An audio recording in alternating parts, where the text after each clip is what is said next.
So I think there are many more stages to do before we come up with the prototype of the outdoor incinerator. I think that answers your question. Yeah. Thank you very much. Thank you for the question and views that have been shared. Once again, the ceremony.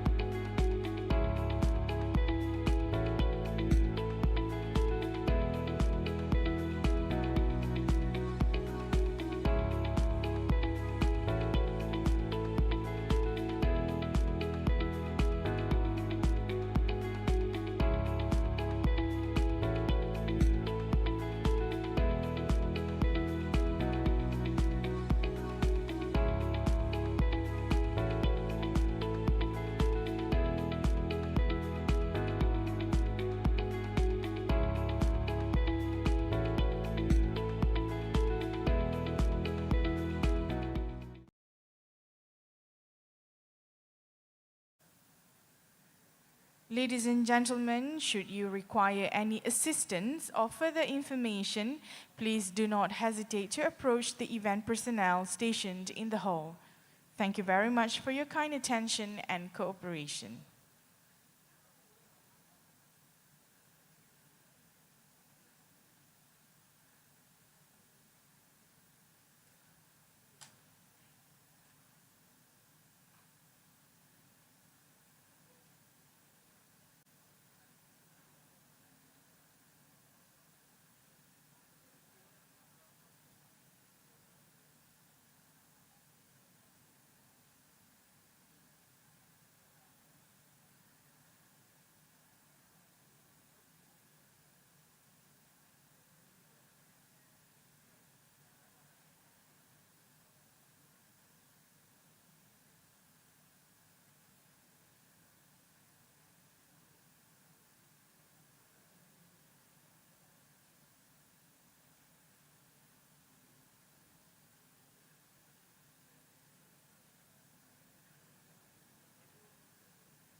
I may now invite all guests to kindly rise for the entrance procession of the guest of honor.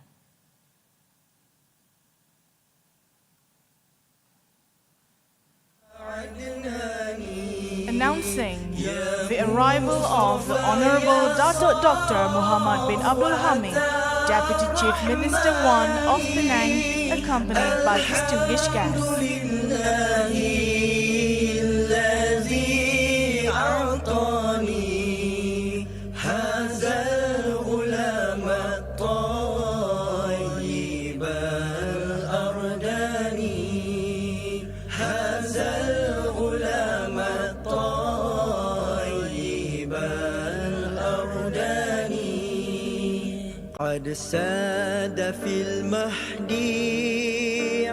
Please remain standing for the singing of Negaraku and Indonesia Raya.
Ladies and gentlemen, please be seated.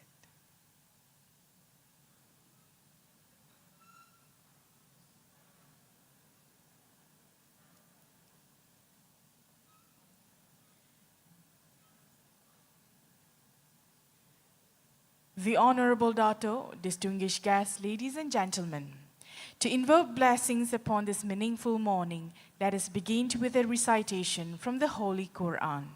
With great respect, the ceremony invites Mr. Muhammad Izzat bin Badrul Hisam, Diploma in Electrical and Electronic Engineering Program student, Polytechnic Seberang Perai, to deliver the recitation. Please welcome.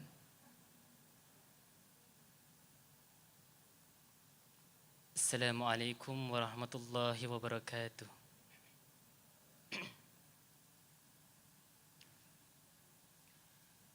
A'udzu billahi minasy syaithanir rajim.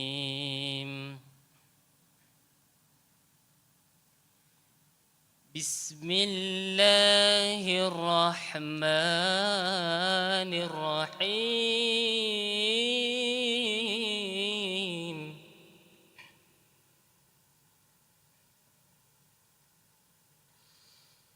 يا أيها الذين آمنوا إذا قيل لكم تفسحوا في المجالس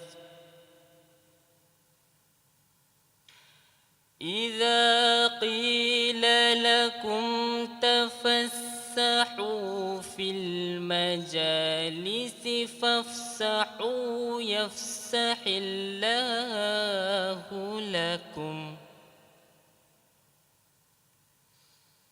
وإذا قيل انشزوا فانشزوا يرفع الله الذين آمنوا منكم يرفع الله الذين آمنوا منكم والذين أوتوا العلم درجات والله بما تعملون خبير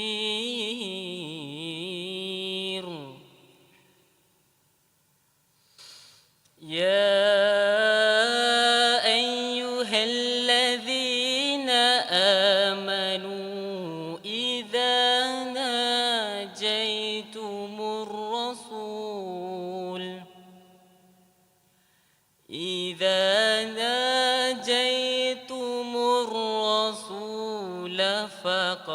فقدموا بين يدي نجواكم صدقة ذلك خير لكم وأطهر فإن لم تجدوا فإن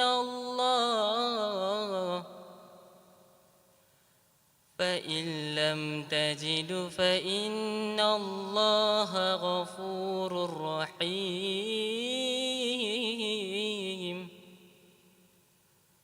فإن لم تجدوا فإن الله غفور رحيم صدق الله العظيم ثم السلام عليكم ورحمة الله وبركاته. Thank you, Mr. Muhammad Izzat bin Badrul Hisam, for the beautiful recitation just now. May the verses recited bring blessings, serenity, and mercy to us all, and may they ease the proceedings of this ceremony. Bismillahirrahmanirrahim. Assalamualaikum warahmatullahi wabarakatuh. Good morning and salam Malaysia Madani. The Honorable Datuk Dr. Muhammad bin Abdul Hamid, Deputy Chief Minister 1 of Penang, Professor Dr. Insinyur Iskandar Hasanuddin, Representative of Universitas Syiah Kuala, USK Aceh, Indonesia, Dr. Hajah Shahiza binti Dato' Ahmad Zainuddin, representative of the Department of Polytechnic and Community College Education, Mr. Haji Muhammad Ruzi bin Hamzah, Director of Polytechnic Seberang Perai, co-organizer of this conference, Technologist Jasni bin Muhammad Yusof, Director of Polytechnic Seberang, Director of Polytechnic Balik Pulau, esteemed directors of PolyCC, distinguished keynote speakers, presenters and researchers, members of the organizing committee, respected lecturers, academicians and students, and ladies and gentlemen. Welcome to Irisecon 2026, the International Conference on Research, Innovation, Sustainability and Education 2026.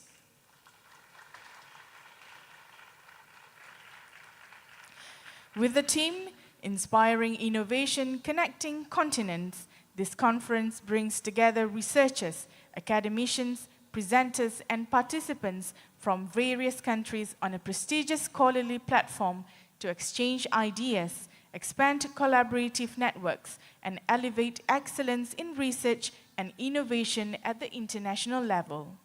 The organization of this conference also reflects strategic collaboration among institutions from Malaysia, Indonesia, and Turkey, further reinforcing the role of education and research as bridges that connect diverse expertise, cultures, and continents. May Irisecon 2026 serve as a fertile platform for the flourishing of knowledge, the exchange of perspectives, and the development of high-impact collaborations towards a more progressive, inclusive, and sustainable future. Distinguished guests, ladies and gentlemen, to seek blessings, well-being, and the smooth progress of today's ceremony, let us join together in silently observing the prayer recital that will be led shortly. With great respect, the ceremony invites Al-Fadil Ustaz Muhammad Fahmi bin Mat Yusof, Lecturer, Department of General Studies, Polytechnic Seberang Perai, to lead the dua. Please welcome.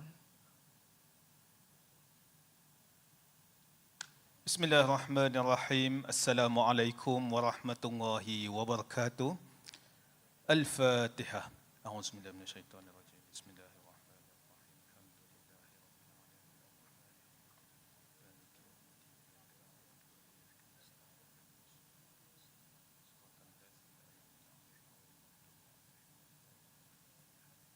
Bismillahirrahmanirrahim. Alhamdulillahi rabbil alamin. والصلاة والسلام على أشرف الأنبياء والمرسلين سيدنا محمد وعلى آله وصحبه أجمعين اللهم صل على سيدنا محمد وعلى آله وصحبه وبارك وسلم. Ya Allah, Tuhan yang Maha Pemurah lagi Maha Penyayang, setinggi-tinggi kesyukuran kami panjatkan ke hadrat-Mu kerana dengan limpah rahmat, taufik dan inayah-Mu dapat kami berhimpun pada hari yang penuh bermakna ini dalam majlis perasmian International Conference on Research, Innovation, Sustainability and Education Irisecon 2026. Ya Allah, Ya Alim, Ya Hakim, Engkaulah sumber segala ilmu, pemilik segala hikmah dan pembuka setiap pintu kefahaman. Maka kami memohon kepadamu, berkatilah persidangan ini, jadikanlah pertemuan ini sebagai medan perkongsian ilmu yang bermanfaat, pencambahan idea yang bernas, penyatuan fikiran yang bijaksana, serta lahirnya penyelidikan, inovasi dan kerjasama yang memberi manfaat besar kepada agama, masyarakat dan negara serta dunia seluruhnya. Ya Allah, kurniakanlah kepada para pembentang, penyelidik, ilmuwan, peserta dan seluruh jawatan kuasa persidangan ini hati yang ikhlas, akal yang cerdas, idea yang tajam serta tutur bicara yang berhikmah. Pemudahkanlah segala urusan mereka, lapangkanlah dada mereka dalam menyampaikan ilmu dan jadikanlah setiap usaha ini sebagai amal soleh yang diterima di sisi-Mu. Ya Allah, Ya Latif, anugerahkanlah keberkatan kepada majlis ini dari awal hingga akhirnya. Jauhkanlah kami daripada sebarang kesulitan, kekurangan, perselisihan, gangguan dan perkara-perkara yang tidak diingini. Satukanlah hati-hati kami dalam semangat ukhuwah, profesionalisme, integriti dan kecemerlangan agar persidangan ini berjalan dengan penuh tertib, lancar dan jayanya. Ya Allah, Ya Rabbal Alamin, kami juga mohon agar hasil daripada persidangan ini menjadi titik tolak kepada pembangunan ilmu yang berteraskan kebenaran, inovasi yang membawa kepada kemaslahatan, kelestarian yang memelihara kehidupan serta pendidikan yang membina insan berakhlak, berdaya saing dan berjiwa rahmah. Ya Allah, berkatilah para pemimpin kami, tetamu kehormat kami, para ilmuwan, para delegasi daripada dalam dan juga luar negara serta seluruh yang terlibat secara langsung maupun tidak langsung dalam menjayakan majlis ini. Muliakanlah perhimpunan ini dengan rahmat-Mu, suburkanlah hubungan persahabatan dan kerjasama antara kami dan juga semoga jalinan yang terbina menjadi jambatan kepada kebaikan yang berpanjangan. Rabbana atina fid dunya hasanah wa fil akhirati hasanah wa qina azabannar. Wa sallallahu ala sayyidina Muhammad wa ala alihi wa sahbihi wa baraka wa sallam. Walhamdulillahi rabbil alamin.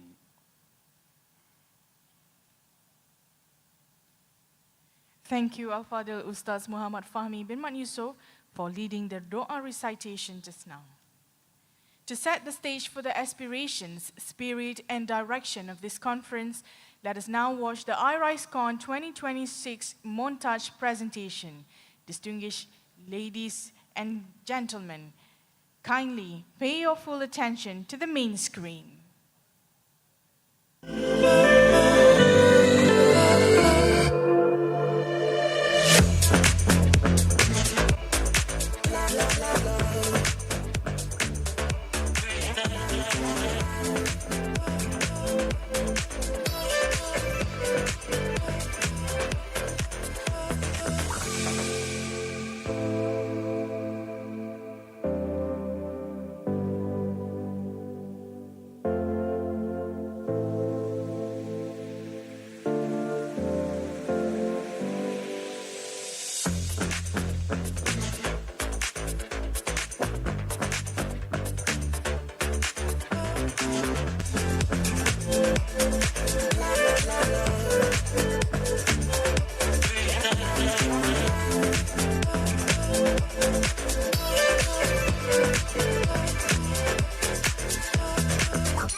We hope the montage has provided a clearer picture of the vision, international collaboration, and broader aspirations underpinning the organization of Irisecon 2026.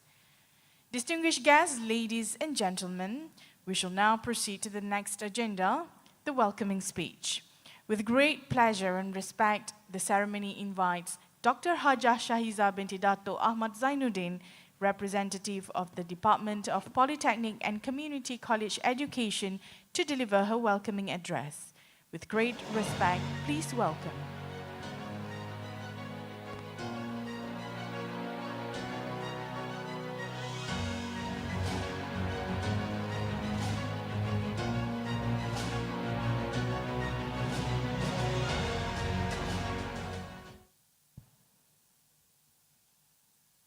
Bismillahirrahmanirrahim. Assalamualaikum warahmatullahi ta'ala wabarakatuh, and good morning all. The Honorable Datuk Dr. Muhammad bin Abdul Hamid, Deputy Chief Minister, One of Penang, the esteemed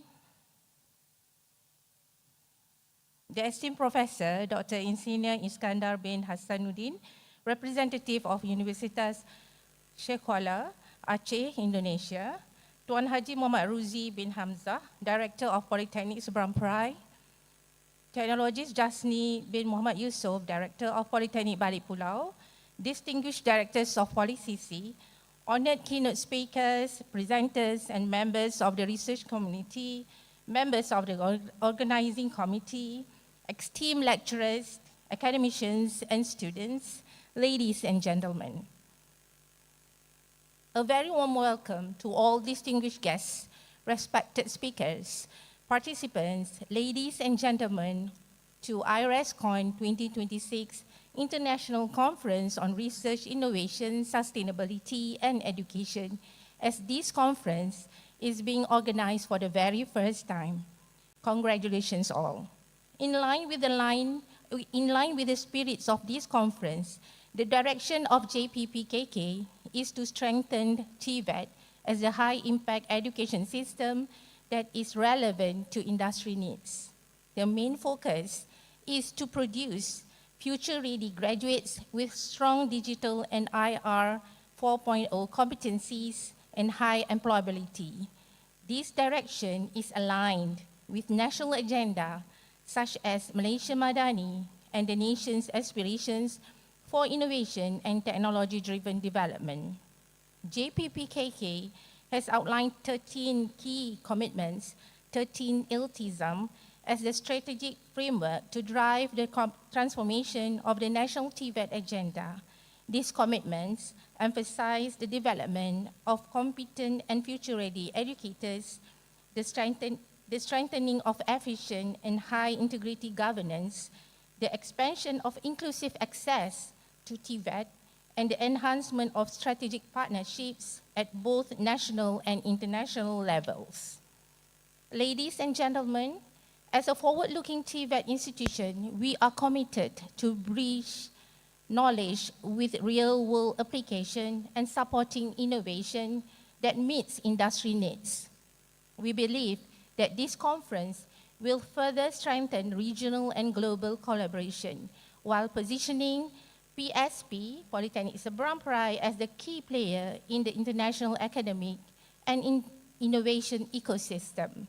In closing, I would like to express my sincere appreciation to everyone who has contributed to making Irisecon 2026 a success. My heartfelt thanks goes to the organizing committee for their dedication and hard work, to our strategic partners and sponsors for their continuous support, to our speakers and presenters for sharing their valuable knowledge, and all participants for your present and active engagement. Thank you very much. Wabillahi taufiq wa hidayah. Wassalamualaikum warahmatullahi ta'ala wabarakatuh.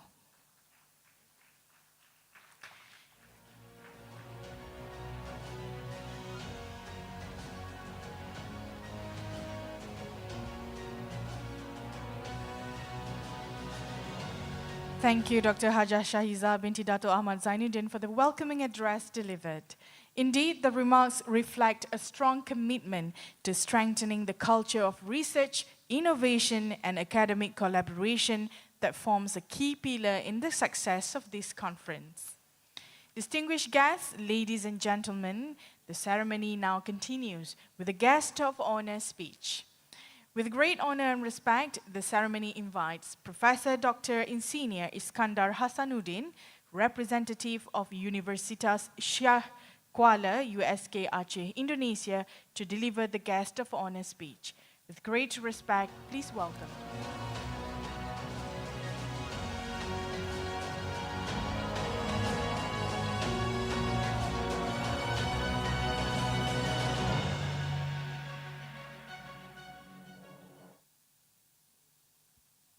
Bismillahirrahmanirrahim. Assalamualaikum warahmatullahi wabarakatuh. Syukur Alhamdulillah dan salawat serta salam to Rasulullah sallallahu alaihi wasallam. Good morning and warm greeting to everyone. Yang berhormat Datuk Muhammad bin Abdul Hamid, Deputy Chief Minister Wan Penang. Yang saya hormati Dr. Shahiza bin Muhammad Zainuddin, Director of Research and Innovation Center, Department of Polytechnic and Community College Education. Yang saya hormati Tuan Haji Muhammad Ruzi bin Hamzah, Director of Polytechnic Seberang Perai. Yang saya hormati Teknologis Jasni bin Muhammad Yusuf, Direktur Politeknik Balik Pulau. Yang saya hormati Bapak Dr. Haji Azlam Nur, Rektor Universitas Muhammadiyah Aceh. Yang saya hormati Bapak Dr. Insinyur Rizal Syahyadi, Direktur Politeknik Negeri Loksmawe Aceh. Yang saya hormati Bapak Insinyur Darwin Harun, Direktur Sekolah Tinggi Teknik Iskandar Sani Aceh. Yang saya hormati Dr. Ugur Aygun from Turkey, Karamu Mehmet Bey University. And also have hadir Profesor Senior, Profesor Husaini dan seluruh guest tamu yang hadir pada hari ini. Director of USK, Profesor Dr. Mirza Tabrani, sincerely apologize that he cannot be here today due to his other works and commitments. He sent his regard and to all guests and participants and best to the successful conference. Distinguished guest speakers, colleagues, participants, ladies and gentlemen. It's a real pleasure to be with all of today, Irisecon 2026. This is the first time this conference is being held to make it even more special. First of all, congratulations for successful organizing this international conference here in Penang. This great achievement and truly appreciate these efforts behind it.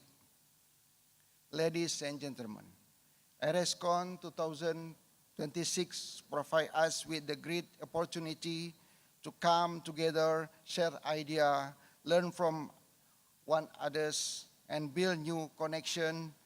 It is always empowering to see academic, research, industrial player, and student in the same space because that is where real collaboration began.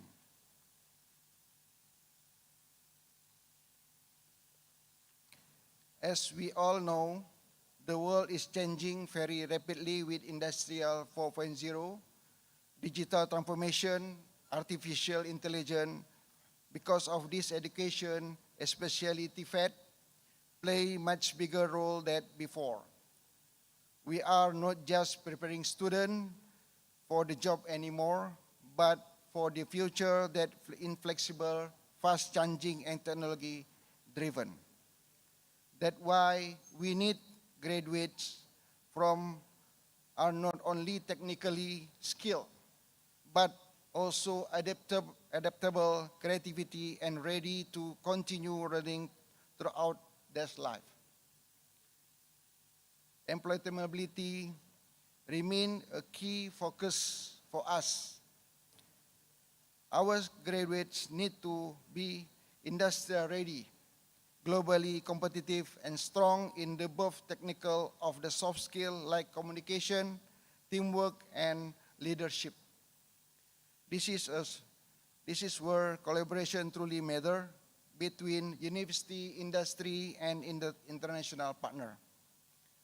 Platforms like Irisecon are very important because they help connect this idea to turn them into something meaningful and practical.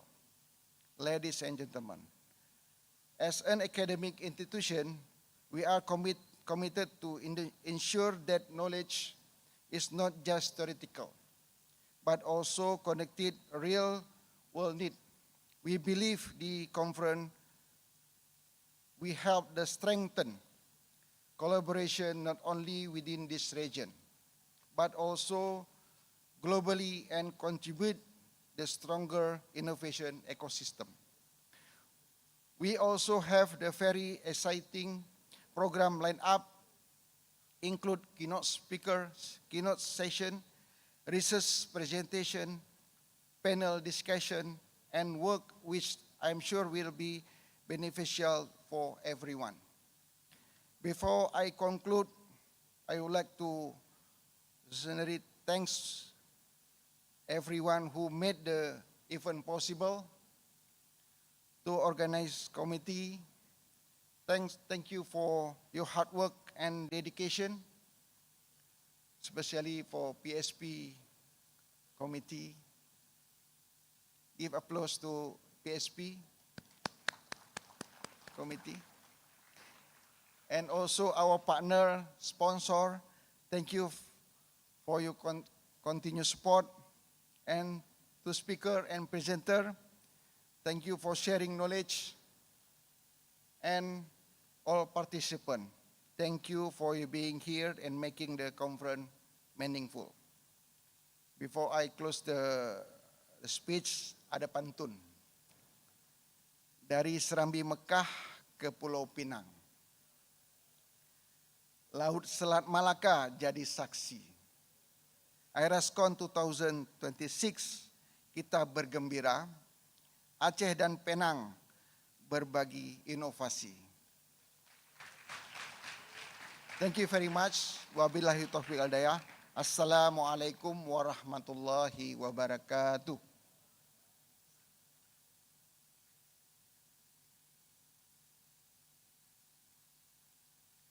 Thank you, Professor Dr. Insinyur Iskandar Hasanuddin, for the meaningful and inspiring address that is highly significant in strengthening the spirit of international collaboration, particularly in expanding strategic networks between institutions towards excellence in education, research, and innovation at the global level.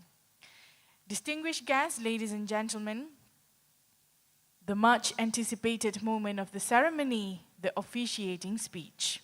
It is with great honor and respect that the ceremony invites the Honorable Datuk Dr. Muhammad bin Abdul Hamid, Deputy Chief Minister I of Penang, to deliver the officiating address and subsequently declare the opening ceremony of Irisecon 2026. With great respect, please welcome.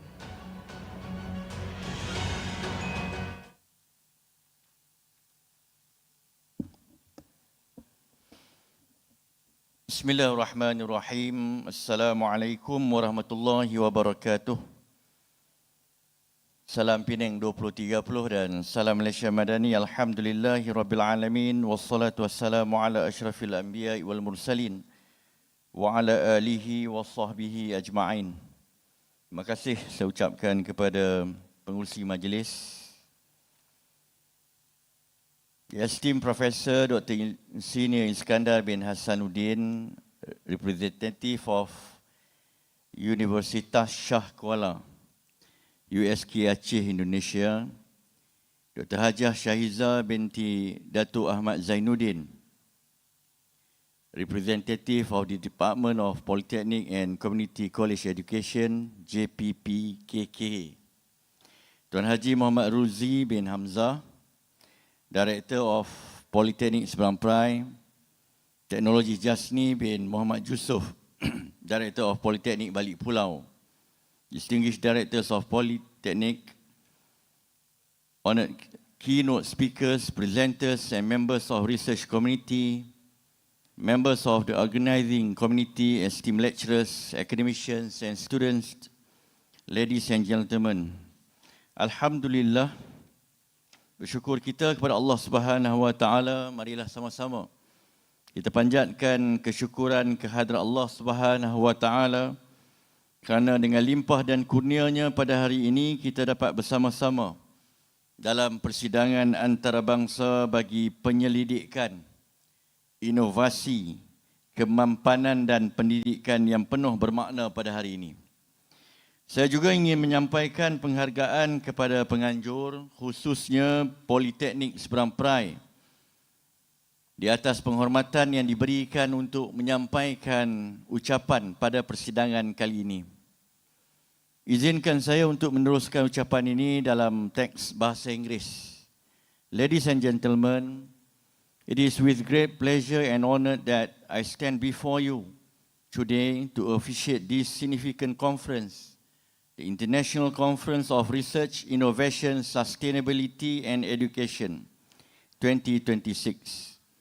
I extend a warm welcome to all participants, distinguished speakers and guests who have gathered here united by a shared commitment in advancing research and innovation for a sustainable future. Penang is known for its rich cultural heritage, education hub, vibrant economy, equally dedicated to sustainability and technological stewardship. As a state, we have long recognized the crucial role that research and innovation play in addressing the pressing challenges of our time. From technological change to artificial intelligence advancements and education diversity, the platform of integrated research and innovation holds immense potential to provide transformative solutions. Penang State Government is proud to support initiatives that is in line with Penang Vision 2030 to promote green technologies, sustainable economic development and conservation of our precious natural resources. Our efforts to reduce carbon emissions, enhance waste management, and protect our unique ecosystems are testament to Penang's unwavering commitment to sustainability. However, we cannot achieve these goals alone. We rely on the expertise and dedication of the academic and industrial community to drive the innovations necessary for a sustainable future. Fellow participants, as we gather here today, I urge you, the esteemed members of the academic community, to continue pushing the boundaries of knowledge, research and innovation. Your research and discoveries are the basis of our efforts to build a better future for all. In particular, I encourage you to focus on solutions that directly benefit the societal well-being of our people. I also want to highlight the importance of education and community engagement in our sustainability efforts. As researchers, you have the unique ability to inspire and to educate the next generation. Therefore, I encourage you to engage with our local communities, schools, and universities to foster a culture of scientific inquiry and environmental responsibility. Ladies and gentlemen, furthermore, I would like to extend my deepest gratitude to the organizing community for organizing this important event. Your dedication in advancing research, innovation, and promoting sustainability is commendable. This conference serves as a platform for scholars, policymakers, and industry leaders to exchange ideas, share insights, and explore collaborative opportunities that can drive innovation and shape the future of sustainability ecosystem. I am confident that the presentation, discussions, and interactions over the next few days will undoubtedly spark new perspectives, inspire novel approaches, and pave the way for transformative solutions to some of the most pressing challenges of our time. Ladies and gentlemen, in line with Penang Vision 2030, let us continue to nurture ideas, foster innovations, and create long-life learning and life-enhancing solutions for a sustainable and prosperous future. I wish you all a productive and inspiring conference. Finally, it is with a great honor and under blessing of the Kalimah, with Bismillahirrahmanirrahim, that I now declare this conference officially open. Thank you. Sekian. Wabillahi taufiq wal hidayah. Wassalamualaikum warahmatullahi wabarakatuh.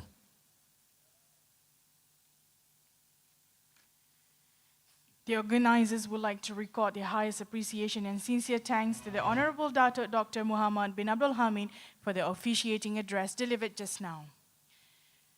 Ladies and gentlemen, with due respect, the ceremony humbly requests Yang Berhormat Dr. Muhammad bin Abdul Hamid to remain on stage to officiate the opening gaming.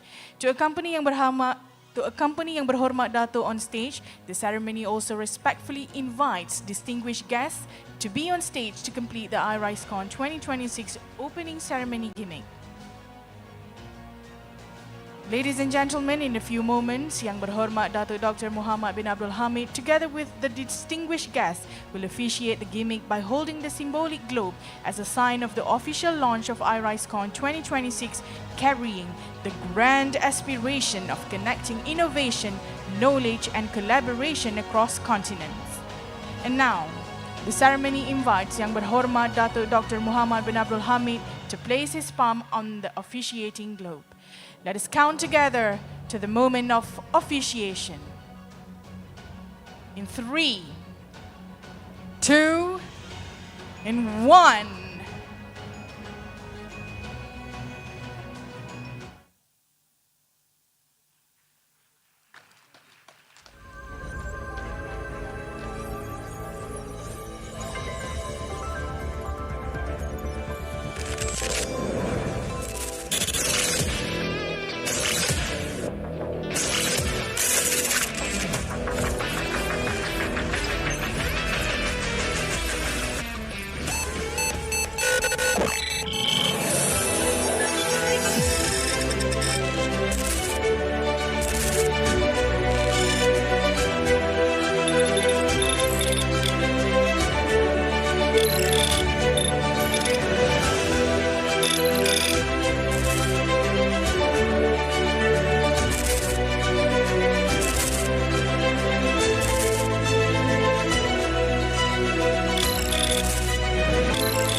Irisecon 2026.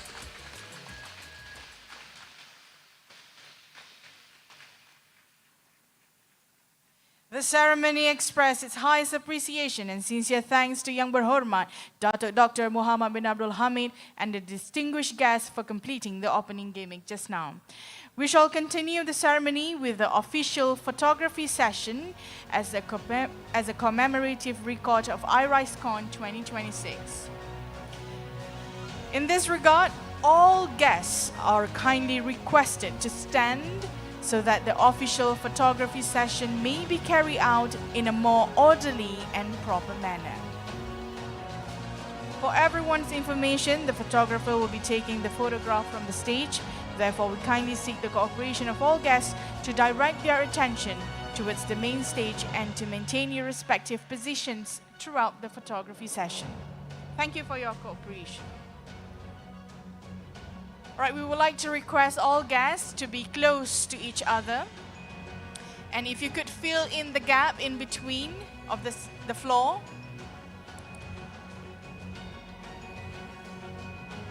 All right, we would like to invite all guests at the back to come forward and fill in the gap that we have in between.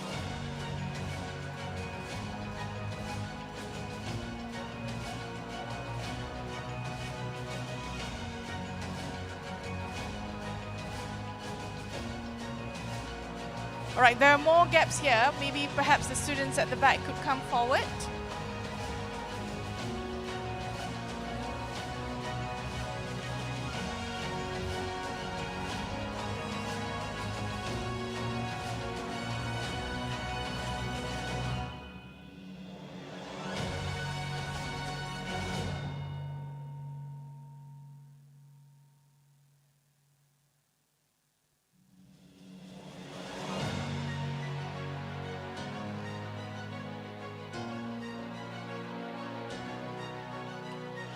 Thank you very much. Distinguished guests,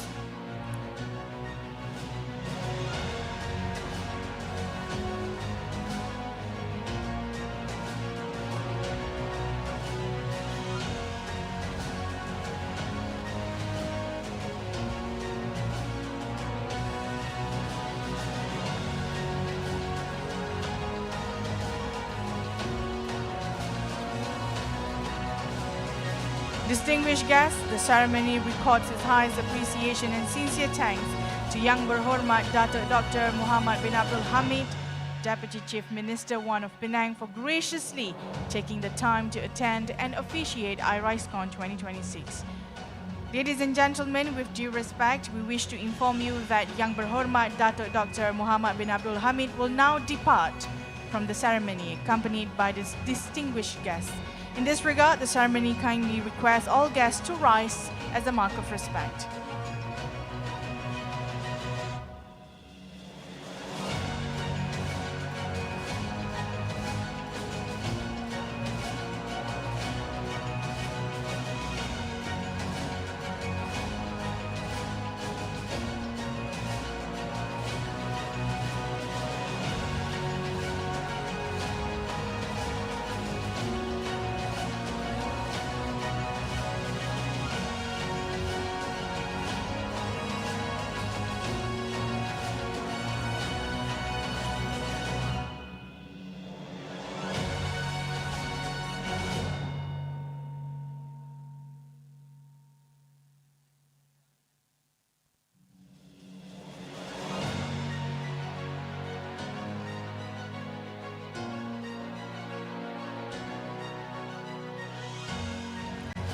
Ladies and gentlemen,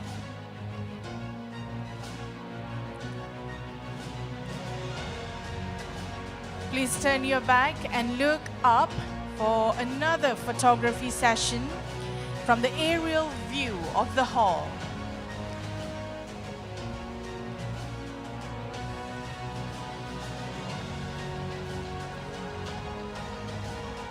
All right, look up, look to the camera, up there, and give your brightest smile to the camera in 3, 2, 1.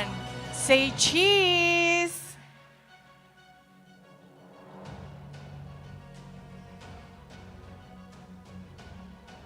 Thank you very much, Yang Berhormat Datuk Dr. Muhammad bin Abdul Hamid.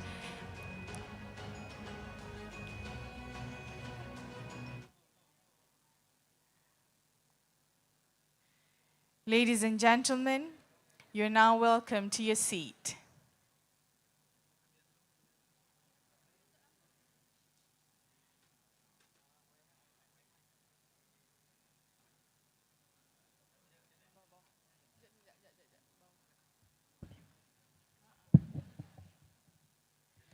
Distinguished guests, with the officiating session having just concluded, the ceremony will pause briefly for a short interlude. During this interval, all guests are invited to enjoy a cultural dance performance that will be presented to you shortly. Let us give our full attention and appreciation to the performers who will present this cultural dance as a symbol of cultural diversity, harmony, and the spirit of togetherness that also colors the organization of Irisecon 2026. With that, due respect, please welcome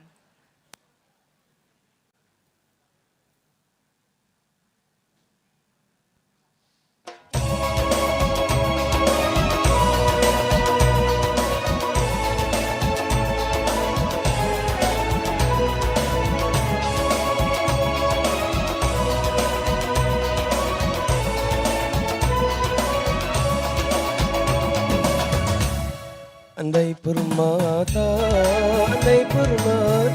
jadi hiasan, jariku muda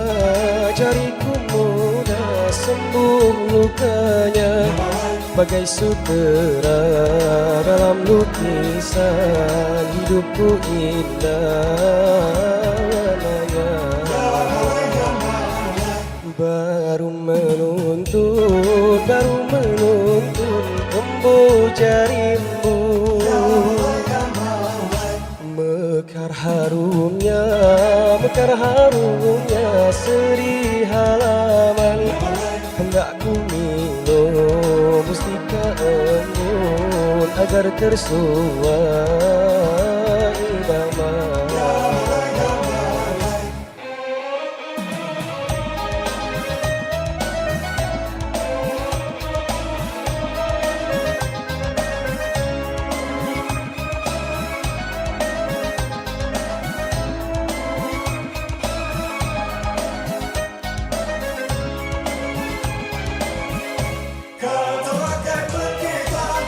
bukan racun berbisa.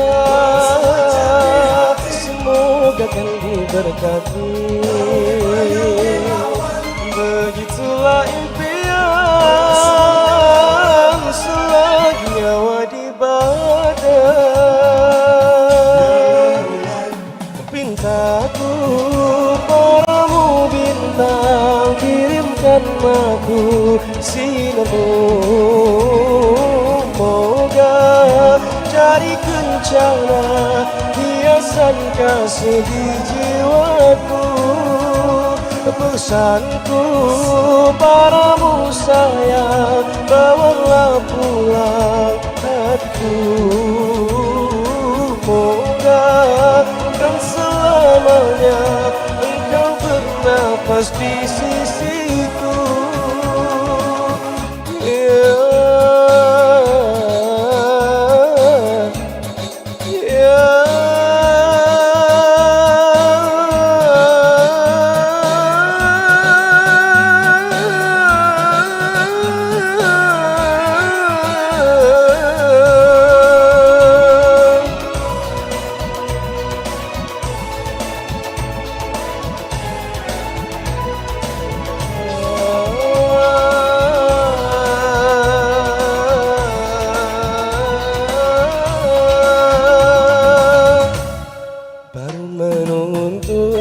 Baru menuntun kembu jarimu.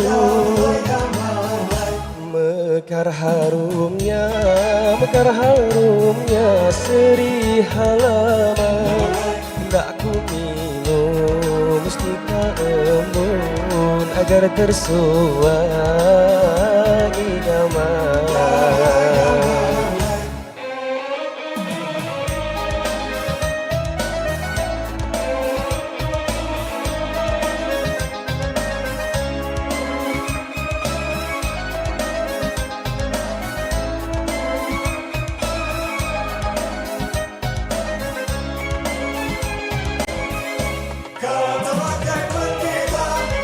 Racun berbisa, semoga kan diberkati. Begitulah impian selagi nyawa di badan. Pintaku padamu bintang, kirimkan aku sinarmu. Moga jadi kencana hiasan kasih di jiwaku. Pesanku padamu sayang, bawalah pulang hatiku. Moga kan selamanya engkau bernafas di sisiku.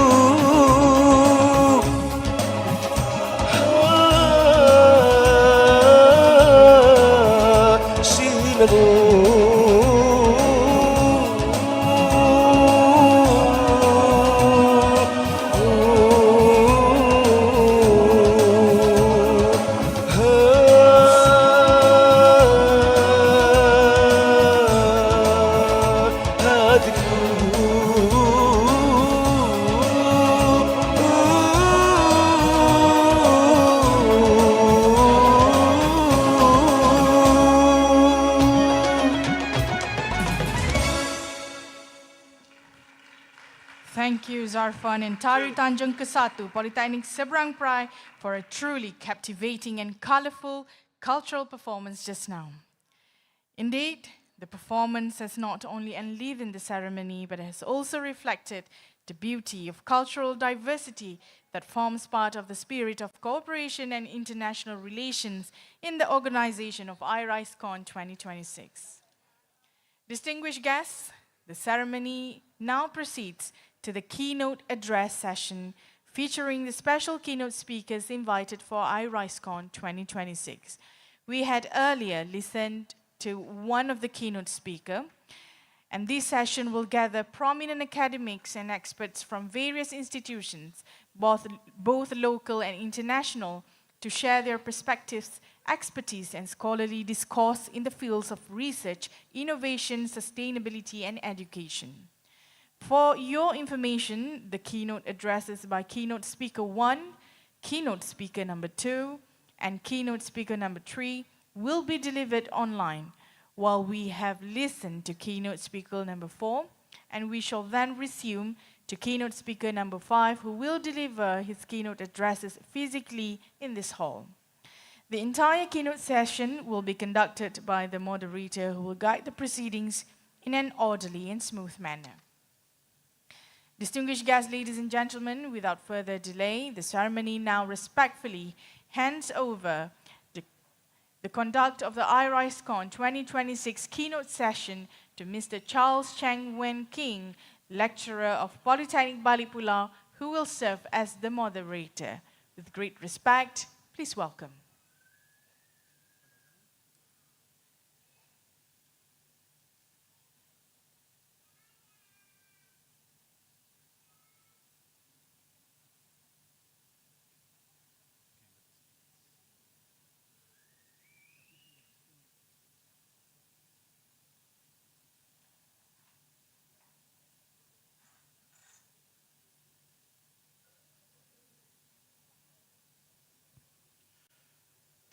Thank you very much to my dear MC, distinguished guests, scholars, and participants. Selamat datang and a very good morning to all of you gathered here at Polytechnic Seberang Perai for Irisecon 2026. My name is Charles, and I'll be hosting today's keynote sessions. The theme of our conference is Inspiring Innovation, Connecting Continents, and it's a theme that we take literally today as we bridge the distance between Malaysia and our esteemed partners in Indonesia and Turkey. Through the wonders of technology, we're about to hear from global experts across several countries. To begin our journey of connecting continents, we will first travel virtually to Kerala, India. Our first speaker is Associate Professor Dr. Sajid Tatil Abdurrahman from KMEA College, India. He will be sharing his expertise on a vital area of materials science with his topic, Advanced Materials for Radiation Shielding Applications. Dr. Sajid, we are ready when you are. The floor is yours.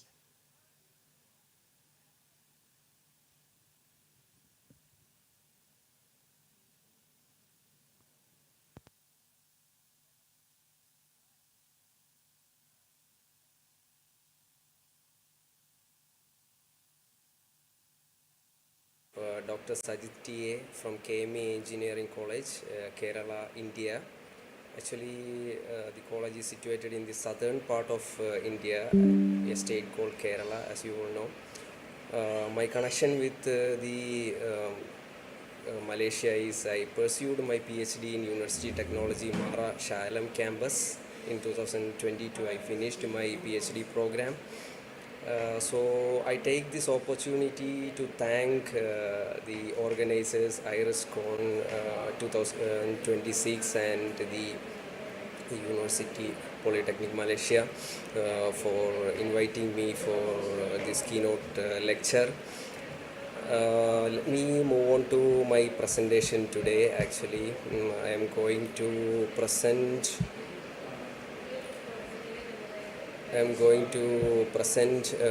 my topic on advanced materials for radiation shielding applications.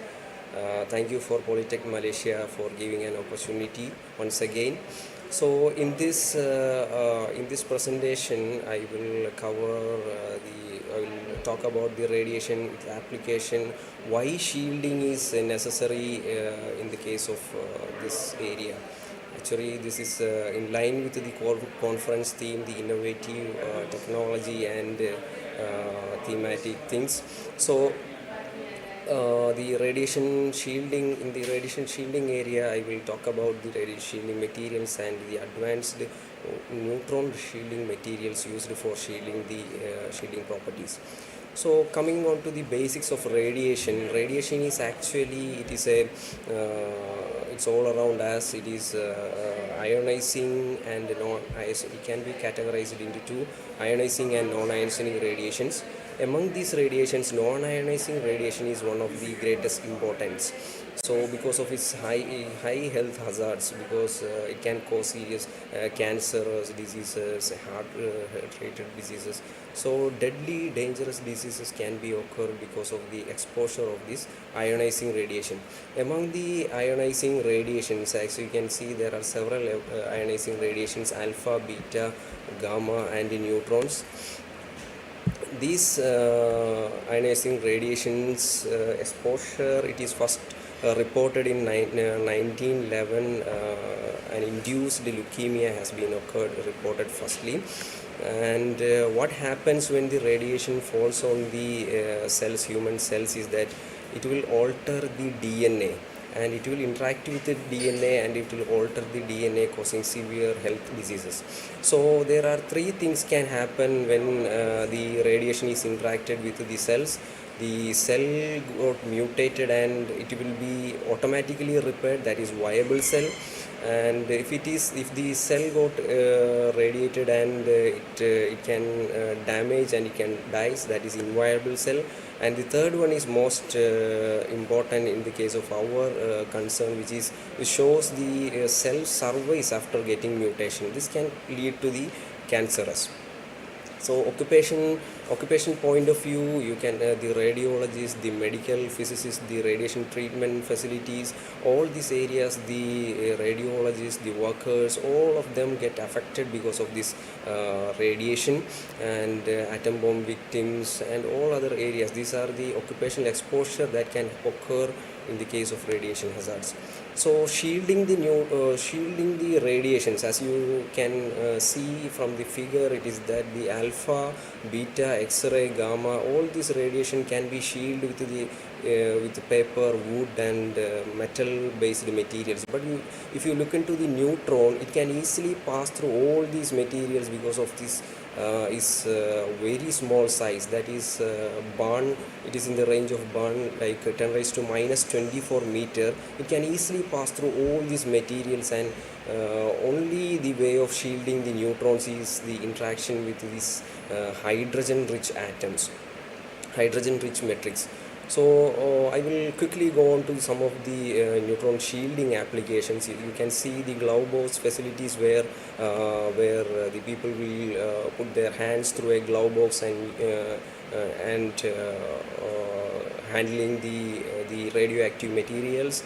And this is the nuclear reactor where you need additional shielding material to protect the escaped neutrons from the nuclear reactors. This is one of the tokamak.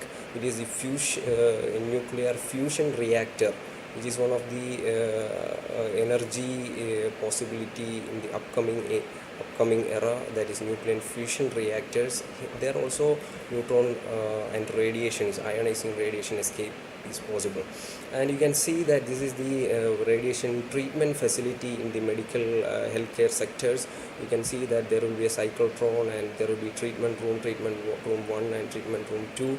There the patients nearby, patients here and the workers and all will be exposed to the radiations.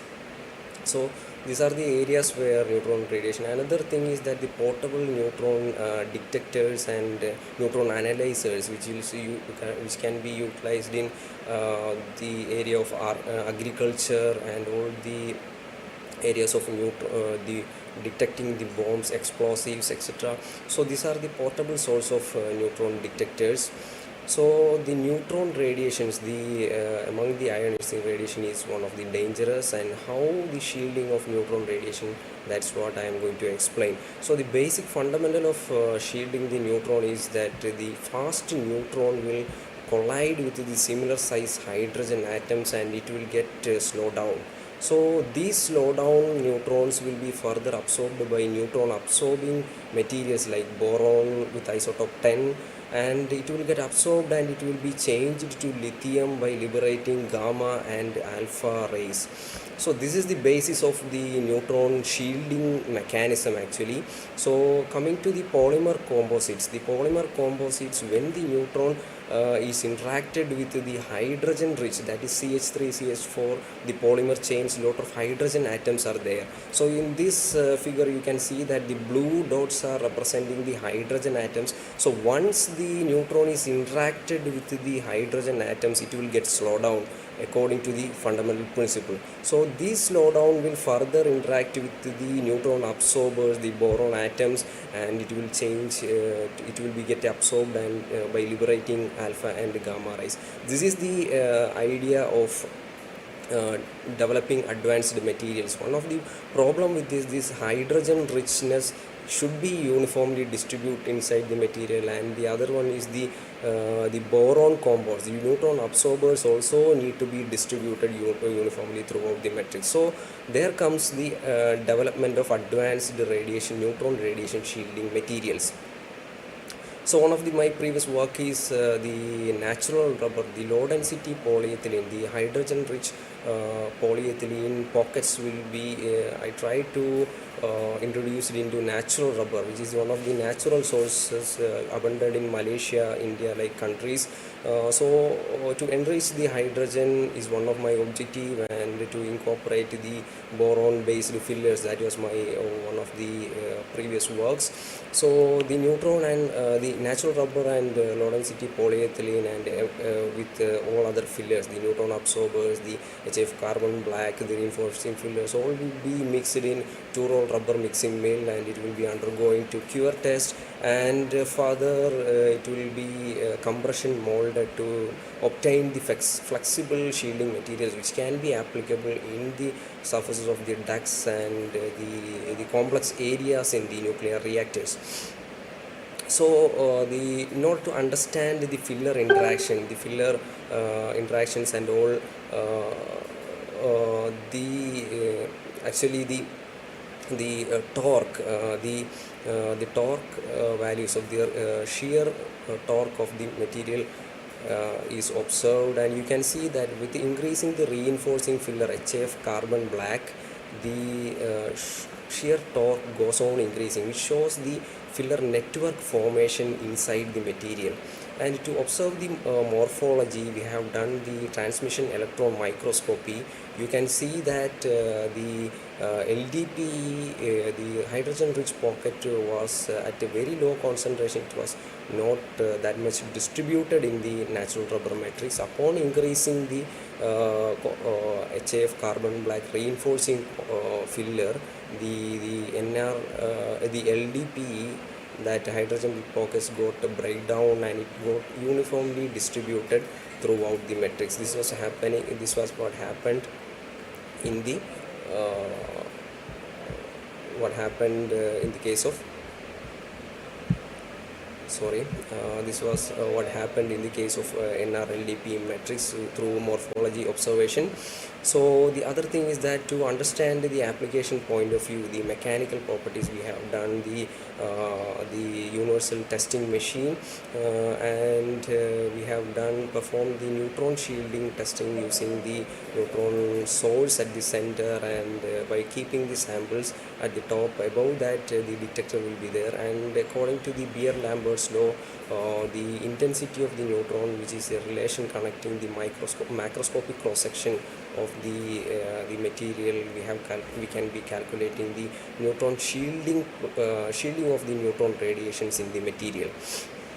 So with using the HF carbon black from the transmission electron microscopy and the other rheometer observations, we can conclude that the uniform HF carbon black, that is the black form at 30 pHr, it forms a network, and the LDP is uniformly distributed as hydrogen matrix in the natural rubber composites.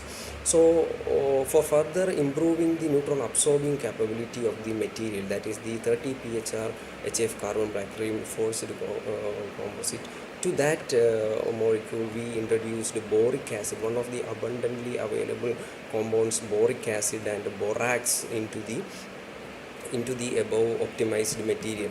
So our observation is that upon adding the boric acid composite, it is uniformly distributed in the matrix, and the borax composites also, it shows some distribution which can be shown in the semi-maze also. The torque value, that is the rheometer value of the boric acid addition composites, you can see that it got drastically decreased because which shows the softness of the material. The material become very soft upon shearing ability. That means the rubber chain interaction, the polymer chain interaction all got decreased. And in the case of borax, that is little more bigger compound, when it is this neutron absorbing compound is introduced, you can see that the material stiffness is maintained there, but it became the material torque, the shear torque that shows the polymer chain interaction much not affected with the addition of this complex borax molecule. To get more idea, we have done the scanning electron microscopy. As you can see that without the fillers, the boric acid and borax, you can see the surface is much more stiffer. Upon addition of the boric acid, you can see that the material become more softer and viscous with boric acid addition, and in the case of borax addition, it is much more stiffer and the surface morphology got much more rougher. And to understand the thermal stability, we have done the thermogravimetric analysis. You can see that the boric acid compound, it shows an initial peaks at around 130 degrees Celsius, which shows the water vapor H2O liberation, and that was the cause of reducing the initial mass to 100% to 90 degree. Apart from that, the thermal stability almost remains similar to the neat composite with the addition of boric acid composite. And you can see that the char yield at the end of the degradation got improved with the addition of boric acid, which shows the flame retardance of the composite with the addition of this boron compound. And when you look into the storage modulus, the dynamic mechanical performance of the material, you can see that the storage modulus, loss modulus, all these things got a shift of the peak value, tan delta value is observed, which shows the loss energy is getting more with the addition of boric acid neutron absorbing filler.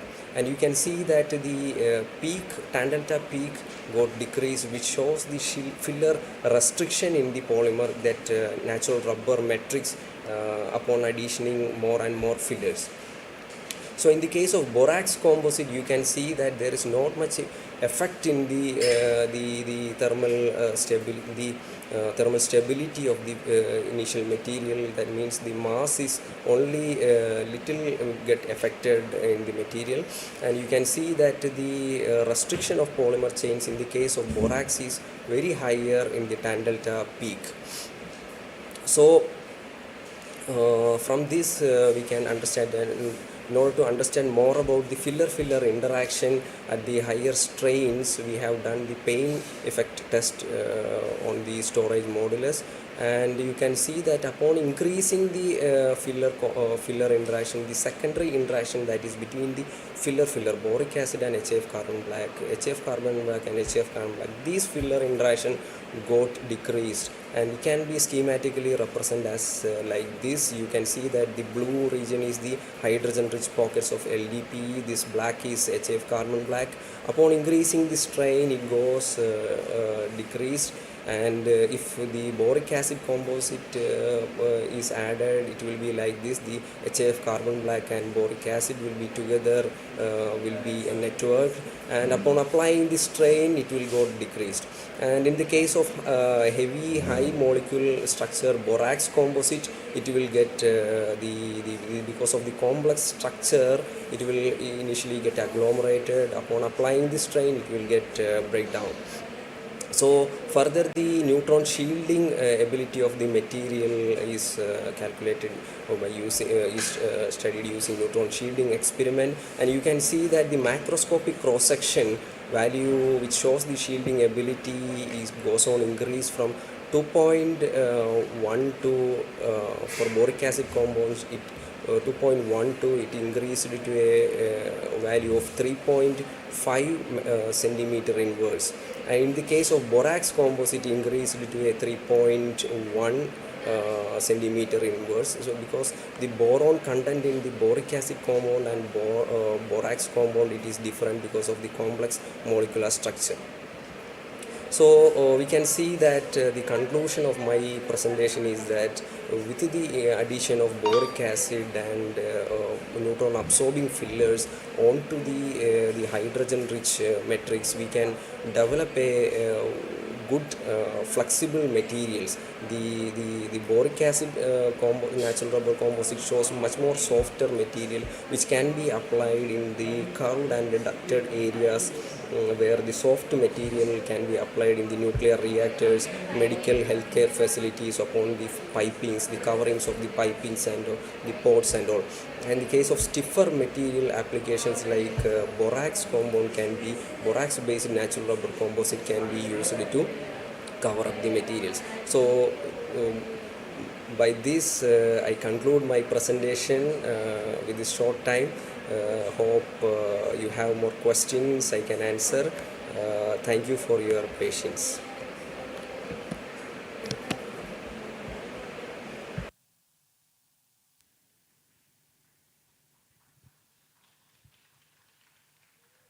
Thank you, Dr. Sajid. We will now invite our audience here in the hall to engage with Dr. Sajid. Does anyone have a question?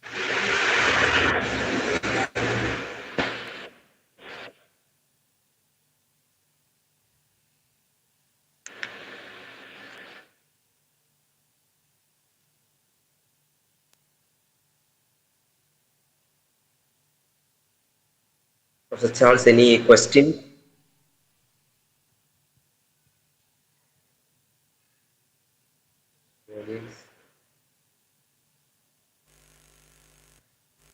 If you do, you may go towards the microphone there and pose your question to our learning friend here. I couldn't hear clearly.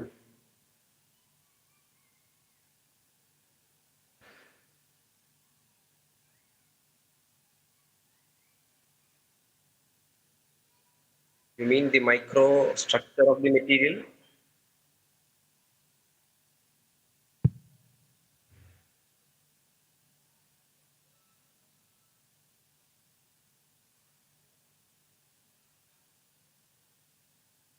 Sorry, I can't hear properly.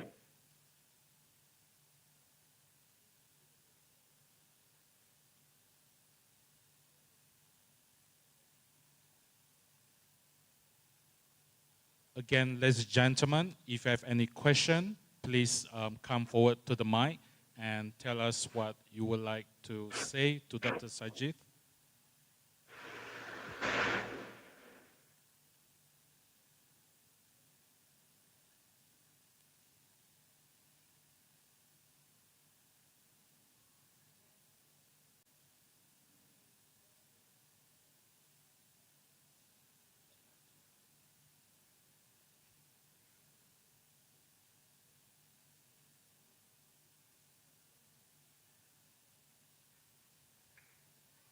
Okay, I think we have one.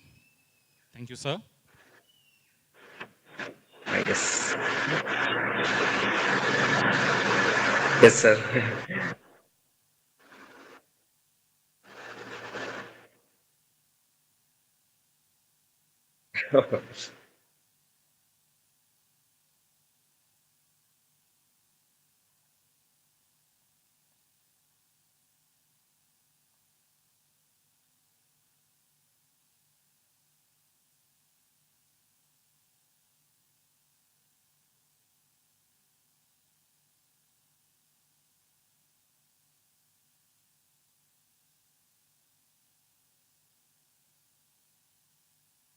Yes, yes, yes, sir. Yes, yes, yes, sir.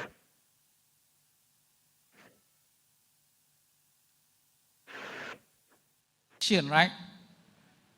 Yes, yes, yes. So did the material totally shield the radiation by absorbing, or there is any penetration on the radiation when you implement the, I think it's nano composite, right? Nano filler? Actually, you can see that we can, according to the thickness of the material, we can control the shielding efficiency. Like if we add more thickness, we can control the radiation completely by including this neutron absorbing fillers, boron based compounds more. But if the thickness is very less, in case of the pipe duct coverings and all, only small thickness area is possible. So, in that case, shielding, complete shielding is not possible.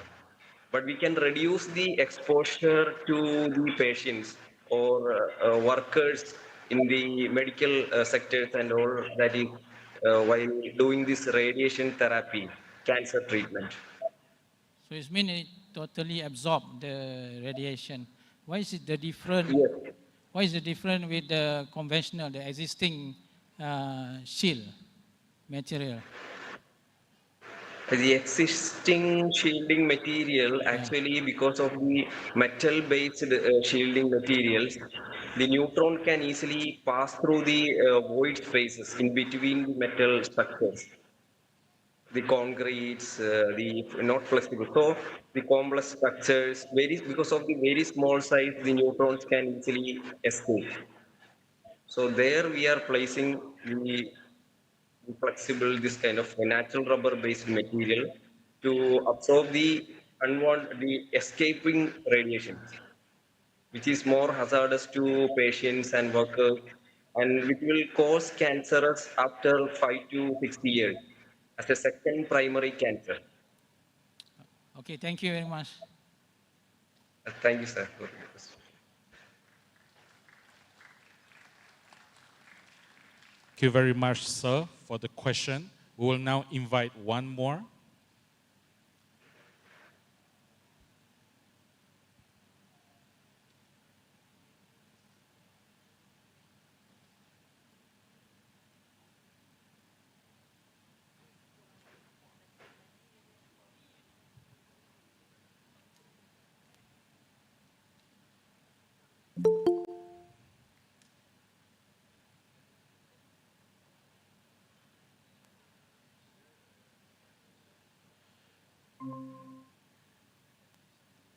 Thank you very much, Dr. Sajid, for that insightful start to our morning.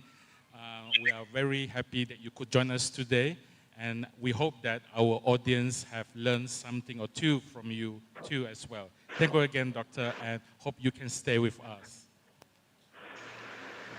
Thank you for giving an opportunity, especially the organizers. Thank you. Thank you. We'll now move to Baghdad, Iraq, to look at the future of the global workforce. We'll now welcome Professor Dr. Mahir Yahya Saloom from the University of Baghdad. He will be talking about educating mechatronics engineers for Industry 4.0 and 5.0 manufacturing system. Professor, the floor is yours. Assalamu alaikum. I would like to share with you my topic on this section, educating mechatronics engineers for Industry 4 and 5. Motivation, modern manufacturing is evolving much faster than traditional university curricula because technological change in industry is accelerating, while academic program change slowly. Modern industries require engineers who understand robotics, artificial intelligence, and automation, because production systems are increasingly intelligent and interconnected. At the same time, engineers must be able to work with human-machine collaboration system where humans supervise, optimize, and interact with smart machines to improve efficiency, safety, and innovation.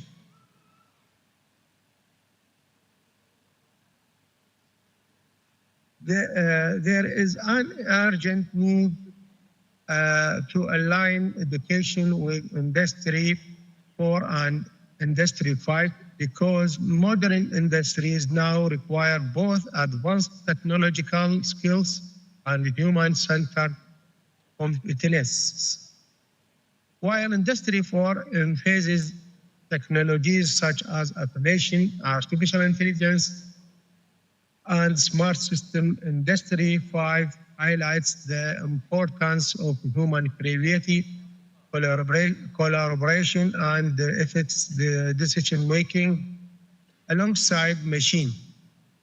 Therefore, engineering education must evolve to prepare graduates who can use advanced technology while effectively working with intelligent systems. Evaluation of manufacturing paradigms. Industry 3 refers to the state of industrial development where electronics and computer were introduced to automated manufacturing process. During this period, machines began using programmable controllers and computer systems to perform tasks automatically, reducing manual labor and improving production efficiency. Industry 4 refers to the integration of digital technologies such as cyber-physical systems, the Internet of Things, and artificial intelligence into manufacturing, enabling smart machine, connected systems, and real-time data exchange to create intelligent and automated factories.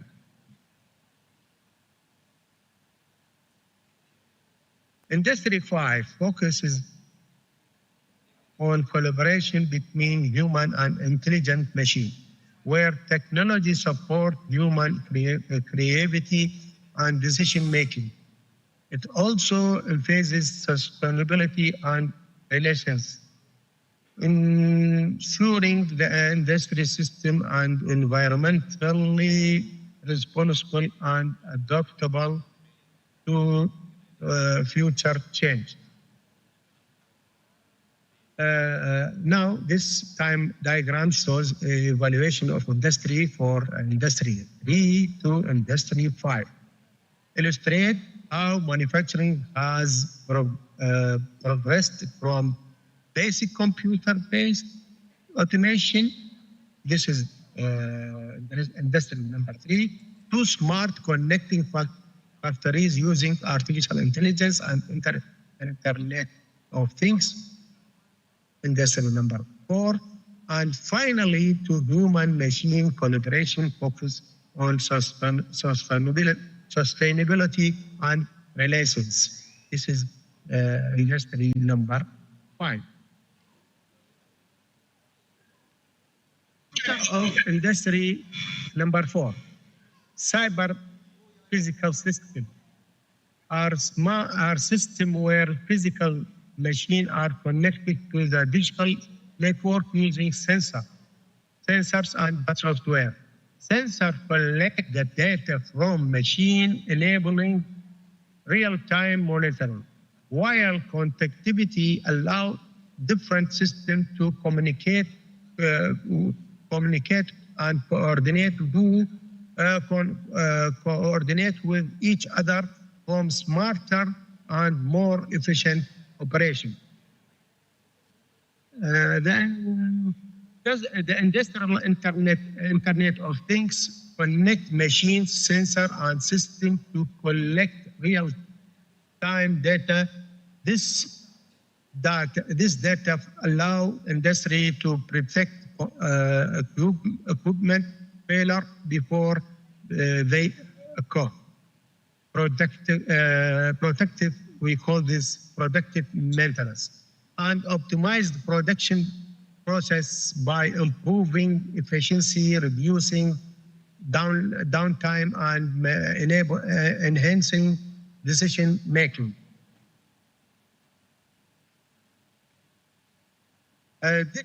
Digital twin is a virtual model of real manufacturing system that simulate its operation in real time. It allows engineers to test the process, predict problems, and optimize performance, helping reducing error and improve efficiency before changes are applied to physical systems. Industry 4 is technology-driven, meaning that modern manufacturing relies heavily on advanced digital technologies such as automation, smart sensors, artificial intelligence, and connected systems to improve efficiency, enabling real-time decision-making and create intelligent factories. Industry 5 means human and machine working together, not machine replacing human. Machine handle tasks that require speed, precision, and repetition, while human provide creativity, critical thinking, and decision making. The goal is to combine human intelligence with machine efficiency to create smarter, more flexible, and more sustainable production. Sustainability is central to modern industry, meaning production systems are designed to reduce waste, minimize energy consumption, and lower carbon emission, while maintaining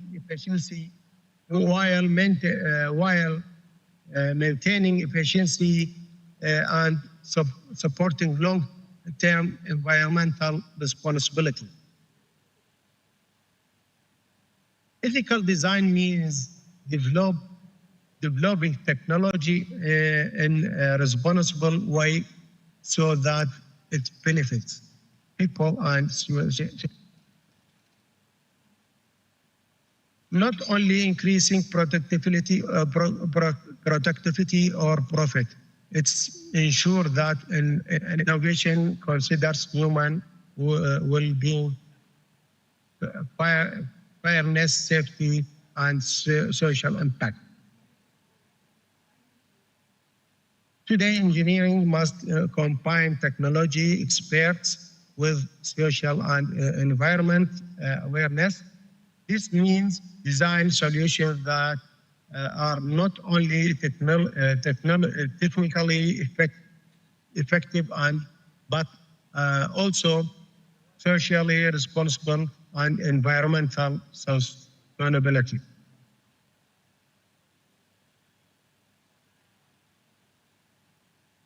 Role of mechatronics engineering. Mechatronics engineers are uniquely positioned because they combine knowledge of mechanical system, electronics, control, and computing.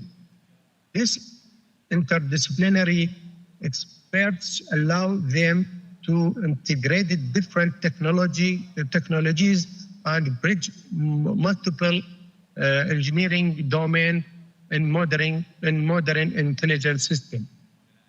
Mechatronics engineering designed and integrated intelligent technologies such as artificial intelligence, robotics, and automation into production system. Their role is to combine mechanical system, electronical and software to create efficient, smart, and automated manufacturing process. Mechatronics engineers play a key role in industry number 5 by designing systems where human and intelligent machine work together. They develop technologies such as collaborative robots and smart system lines that support human workers while improving productivity, safety, and flexibility. Competencies for future engineers, briefly, technical and digital skills, interdisciplinary system thinking, human-centered design and sustainability awareness. And briefly also, education gap and challenges, limited hand-on industry 4 and 5 exposure, weak industry academia aligned, faculty training and infrastructure constraints, infrastructure's limitation can hinder practical learning.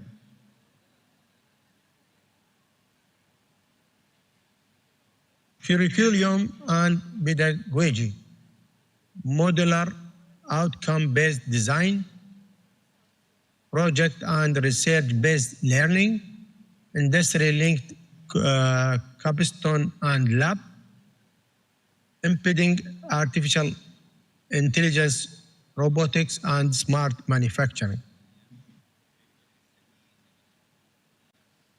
Academia collaboration,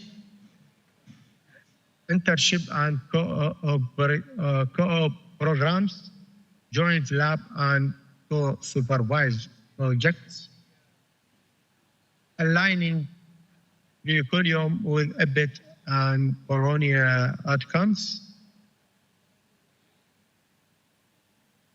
For the future, engineers as innovators and system integrators, human-centering, sustainable, intelligent manufacturing leader, lifelong learning in involving technology landscape.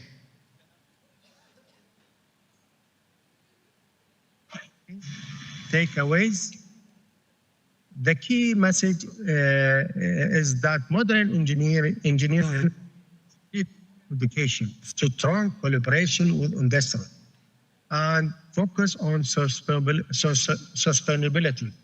So engineers can develop technologies that are innovative, practical, and responsible for society and the environment. Research lead projects based on industry-aligned education ensure that students gain both theoretical knowledge and practical experience, preparing them to solve real industry challenges and contribute to innovation. We educate engineers for human-centered intelligent manufacturing. Finally, the best way to protect the future is to create it better workers. Thank you. Welcome.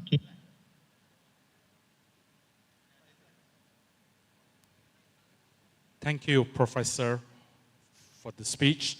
We will now open the floor to our participants here in Malaysia for a brief Q&A. If you would like to ask a question, please step forward to the mic and tell us what you would like to ask Professor Mahir. Okay, thank you. Sorry, bad connecting before. Sorry. Okay, welcome.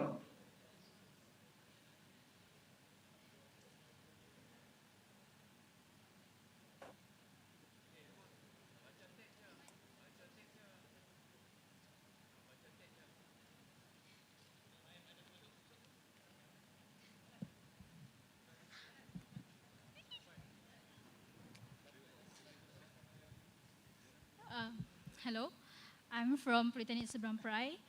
Hello. My question is, what strategies can strengthen collaboration between academy and industry to better prepare mechatronic graduate for Industry 5.0?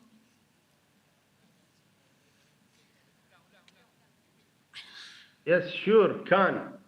But you need to change your curriculum, and you have to connect with industry, a new industry, or you can't connect with a company have a new application for industry number 5. That's it. Thank you. Okay? Okay, thank you. Thank you very much. Are there any questions for our professor here?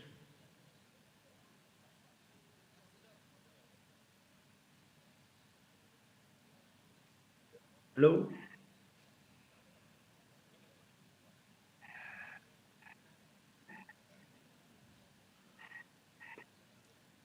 Okay, it seems like we will have to move on.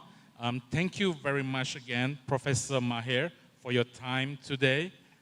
We hope that our audience here have learned something important about mechatronics and engineering education today. To conclude our online keynote... Sorry, yes. You asked me, I didn't hear. I'm sorry, Professor? Can you, because I cannot hear, because they're connecting, but okay. cannot hear. Oh, Can okay. you replay? Okay. We just want to say thank you again. The voice is not good. Hello? Yes, doctor. Hello? Yes, yes, we are here.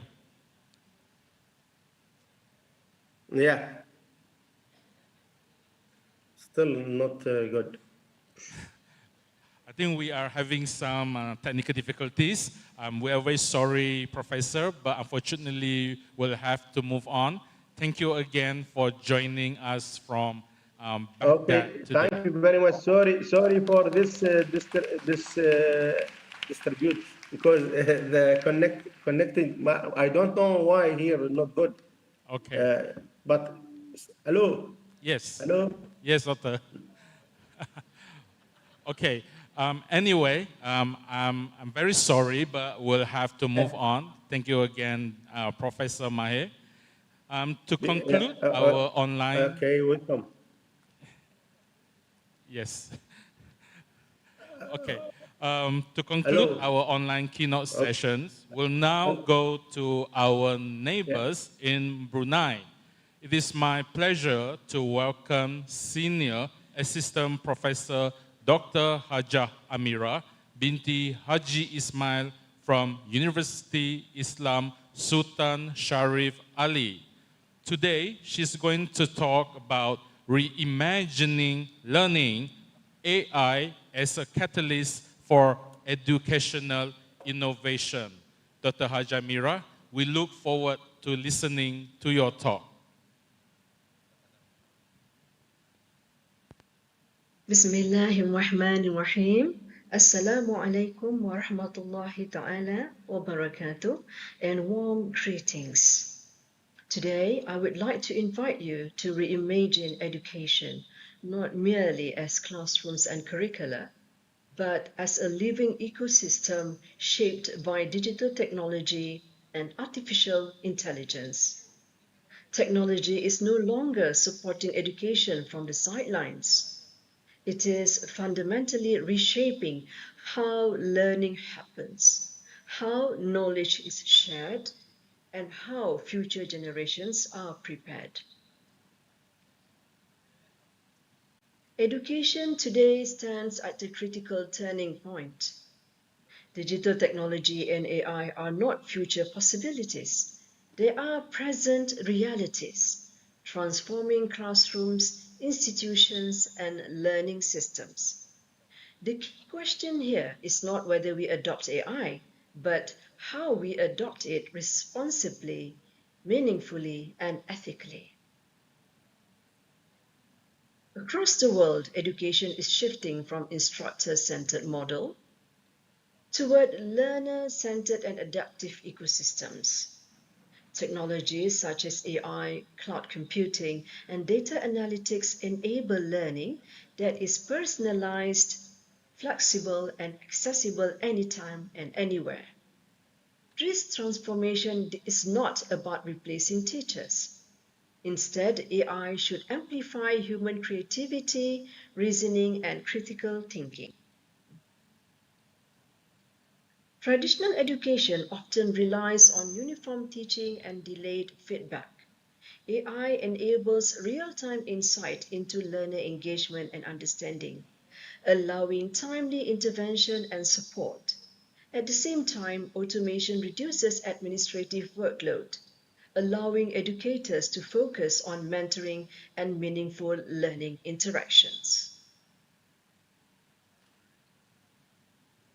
For learners, AI supports adaptive learning pathways, adjusting pace and content to individual needs. For institutions, digital technology enables data-driven planning, scalability, and quality assurance. More importantly, it nurtures a culture of innovation and lifelong learning, essential for a knowledge-based society.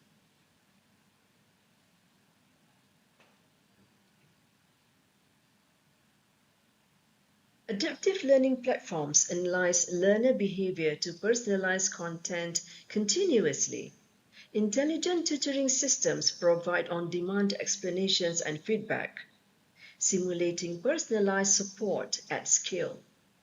Learning analytics dashboards help educators monitor progress and intervene strategically, enhancing, not replacing, human expertise. AI in education includes adaptive systems, intelligent chatbots, and generative AI tools. Chatbots provide academic and administrative support around the clock, while generative AI assists educators in content and assessment design. The true value of these tools lies in thoughtful and ethical integration.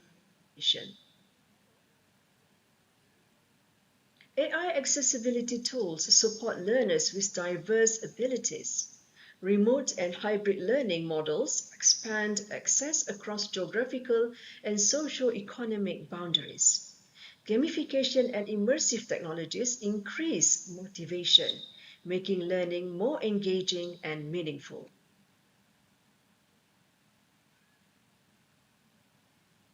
Despite its benefits, AI introduces risks such as data privacy concerns, cybersecurity threats, and algorithmic bias. Over-reliance on automation can weaken essential human relationships in education. This highlights the importance of governance, transparency, and human oversight. From an Islamic perspective, AI innovation should align with Maqasid Sharia. This includes preserving intellect, ensuring justice, avoiding harm, and promoting inclusivity. Technology must enhance human reasoning and uphold trustfulness. Here we refer to truthfulness, serving society with moral responsibility. Generative AI will enable adaptive curricula that evolve based on learner feedback. Personalized learning agents and immersive technologies will create flexible and experiential learning environments. Data-informed decision-making will shape institutional strategy and quality assurance. Emerging trends such as XR and generative AI promise powerful learning experiences, but they must be guided by strong ethical governance to remain trustworthy and inclusive. In conclusion, AI should empower, not replace, educators and learners. Digital transformation must be collaborative, human-centered and ethically grounded. Looking ahead, education will become more adaptive, immersive, and learner-driven. AI must empower educators, not replace them, and innovation must remain human-centered. By balancing technological advancement with values, educational will not only be smarter, but wiser. Thank you very much for listening. Terima kasih. Wassalamualaikum warahmatullahi wabarakatuh.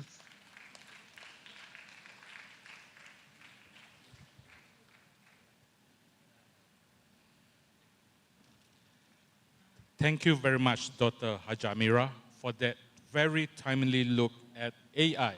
We'll now open the floor to questions from our audience here.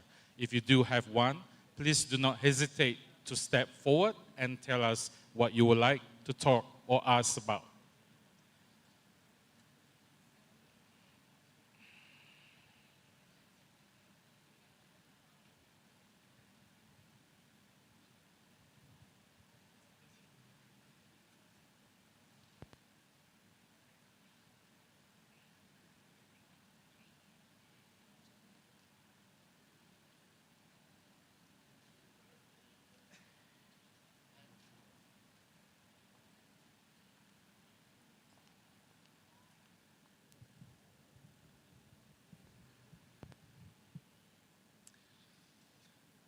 Good afternoon. My name is Rishan, and I'm from Polytechnic Seberang Perai. Okay, my question is, how can IT in education contribute sustainability goals, particularly in reducing resource consumption and improving learning efficiency?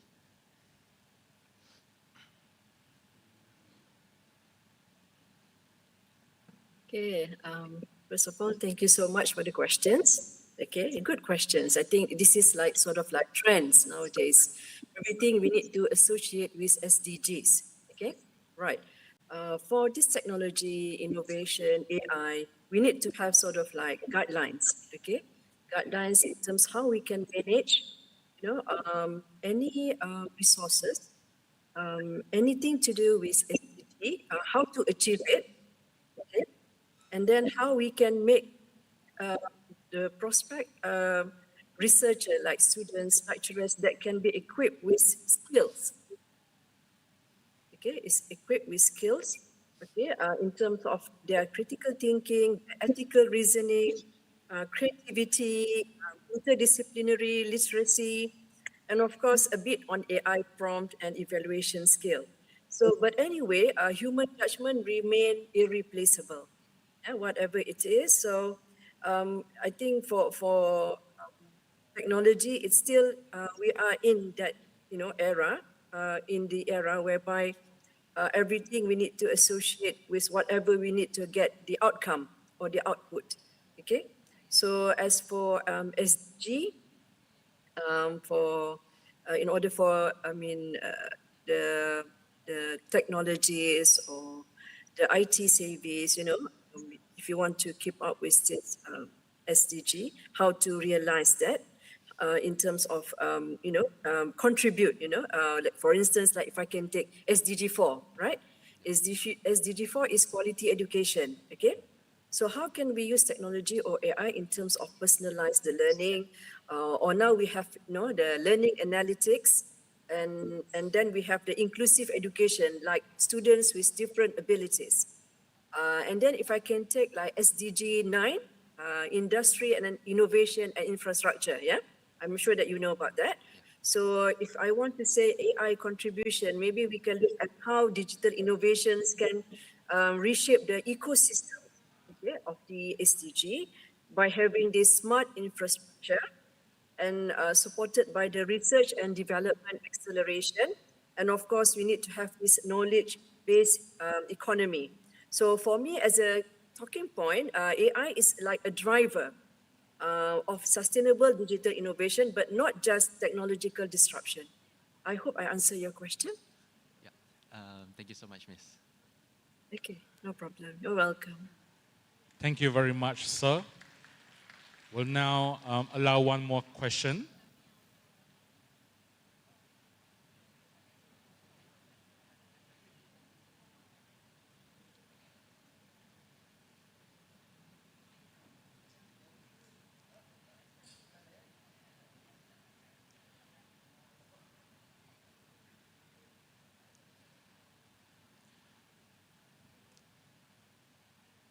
Okay, if there's none, let's move on.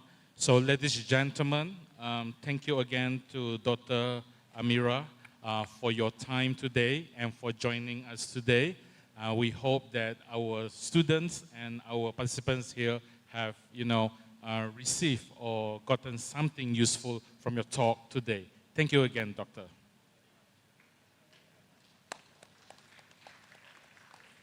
Thank you so much. Ladies and gentlemen, we have successfully connected continents from the labs of India to the mechatronic hubs of Iraq and the digital classrooms of Brunei. Our team, inspiring innovation, connecting continents, has truly come to life through these speakers. We would like to say thank you very much to our presenters today for making the time. We will now return to the remainder of today's event here at Polytechnic Seberang, Perai. Thank you and have a nice day. Thank you very much, Mr. Charles, for moderating the session just now. Distinguished guests, that concludes the presentations of keynote speakers 1, 2, and 3, which were delivered online just now. The ceremony expressed its highest appreciation and sincere thanks to all keynote panelists for their highly valuable insights, knowledge sharing, and thought-provoking contributions. The ceremony now continues with a face-to-face keynote session featuring one more distinguished academician who is equally outstanding and will share his expertise and scholarly discourse at Irisecon 2026. Ladies and gentlemen, the ceremony now continues with the appearance of keynote speaker number 5, who is also an important figure from the co-host institution in making this conference a success. Indeed, the continuity of this keynote session reflects the strength of academic networking and international collaboration which form the core of the organization of Irisecon 2026. With due respect, the ceremony invites Professor Dr. Insinyur Akhyar bin Hassan from Universitas Syiah Kuala, Indonesia, to deliver his keynote address. It is our sincere hope that the sharing to be presented shortly will further enrich the perspectives of the participants and at the same time strengthen the spirit of knowledge exchange and cooperation across institutions and countries. With due respect, the ceremony invites Professor Dr. Insinyur Akhyar bin Hassan. Terima kasih. Bismillahirrahmanirrahim. Assalamualaikum warahmatullahi wabarakatuh. Good afternoon. Would be great to be here in front of you to deliver our latest public experimental and simulation before in our laboratorium. Please let me introduce myself. My name is Syiah from Mechanical Engineering, Universitas Syiah Kuala. This is our latest research before in our laboratorium with my students. Actually, we produce the product, bike frame products. that before the bicycle frames from the pipe or a tube, yeah, rectangular tube, they cut part by part with the, then they weld to be a bicycle frame. But in our innovation, we make the bicycle frame from the plate, yeah, from the plate. Okay. This one, yeah, before the traditional bicycle frame from tabular pipes, up the corner of this picture. This explore,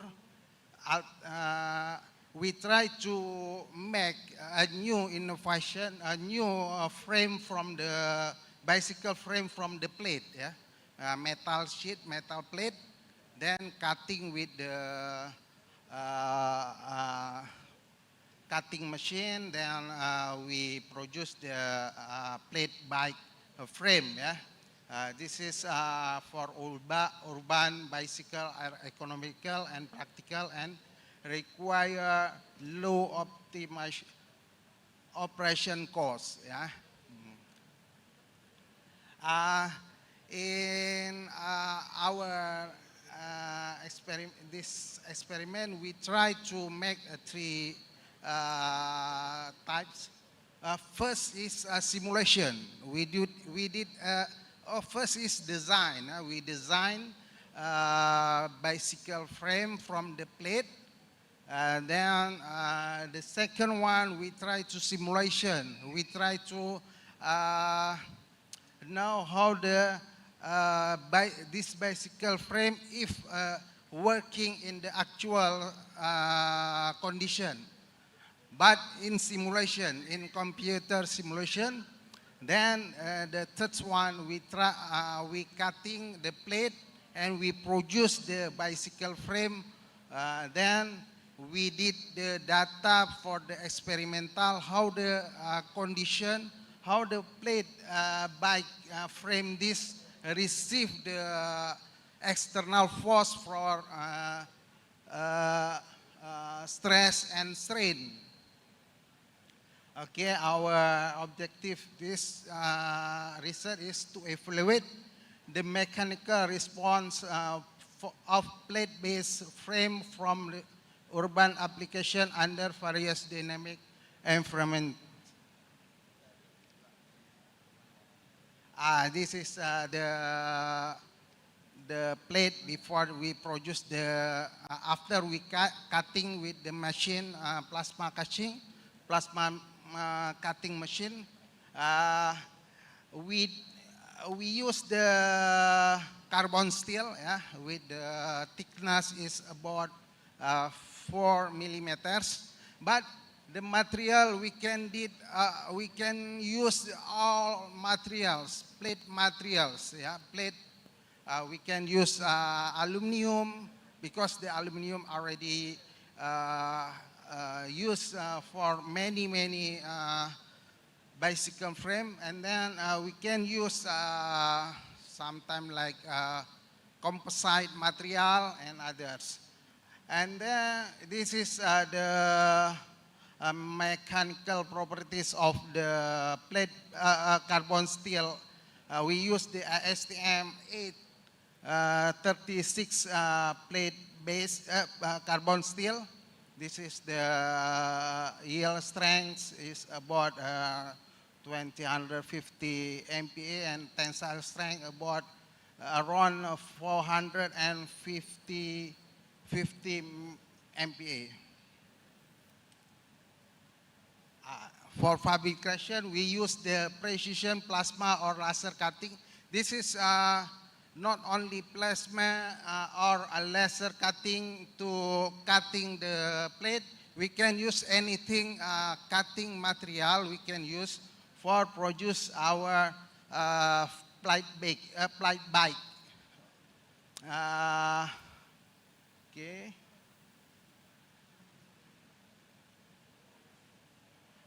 We do in this study we did finite element analysis in computation and computer using finite element method. This is what we did, what we set up in the computer or in the software, finite element software, use element meshing about more than X,000, and then the element of the nodes more than 15,000, and we applied load is about X 100 Newton in the saddle of the frame. Actually, we did load also in the front tube, front bar. Is it about XT Newton? And then in the pedal sides, we applied also 500 Newton load for the simulation. This is what we did in laboratorium to cutting plate carbon steel to our plate bake frame.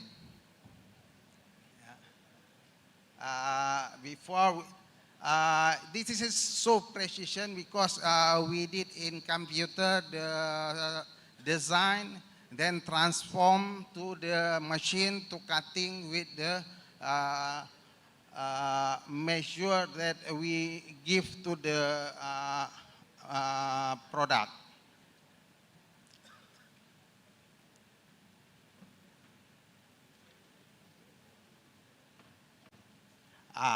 In the experiment sites, we use linear strain gauge with 350 ohms and data acquisition. We use the National Instrument Module for recording the response of the road to the plate bike that we produce. We did three point to record, 3-point sensors to record the data from the actual condition of the roads. We define 5 conditions of the roads. First one is asphalt, and then rocky terrain, like below here, the picture below here, and paving block, something like that in our university.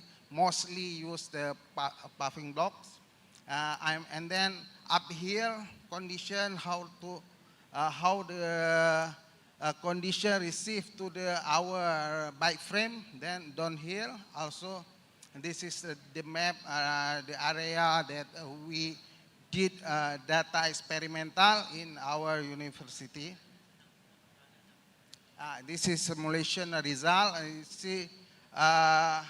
The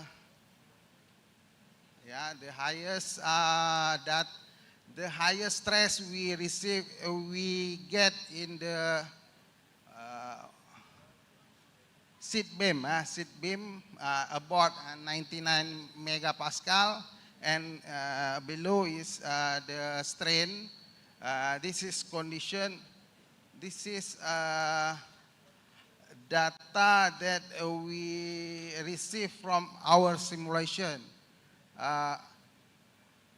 Actually, this is below of the strength of material, so no problem.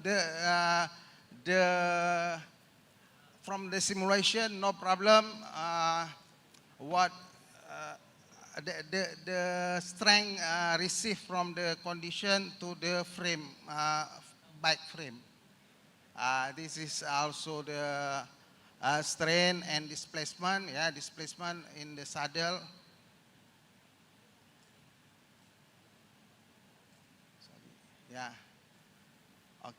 this is simulation that we have from our bike frame. This is from the experimental. Yeah, we receive 5 vibration from the condition of the roads. Yeah, asphalt, like before I said, asphalt, paving block, and so on. Yeah. This is also data. So all the data that we receive from the experimental and simulation is saved to our bike frame. Yeah.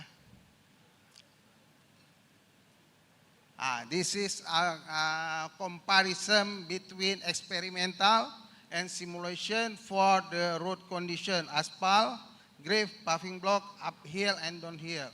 This is that all the data comparison between simulation and experimental. Yeah, we receive patent from the Indonesia patent. Yeah, we call Direktorat Jenderal Kekayaan Intelektual Kementerian Hukum dan HAM Republic of Indonesia. We receive patent since 2017 until now. This is our bike.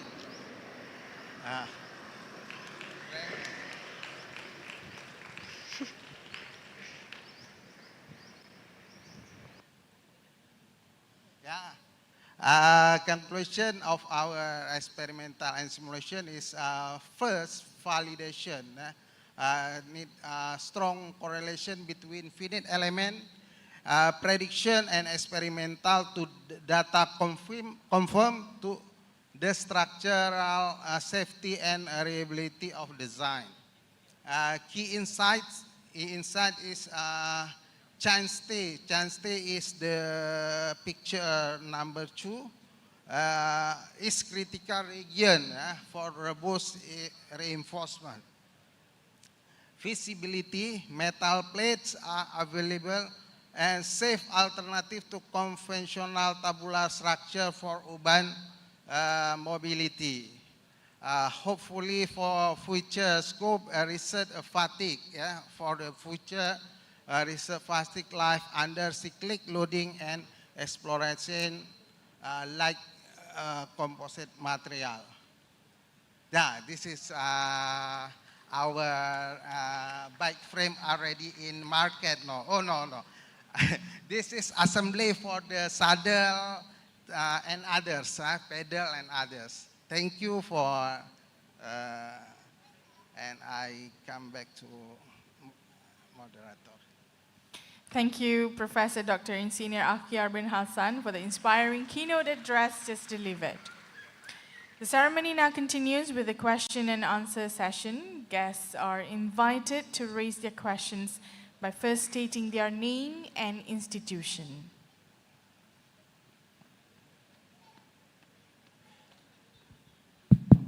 State your name and institution, please.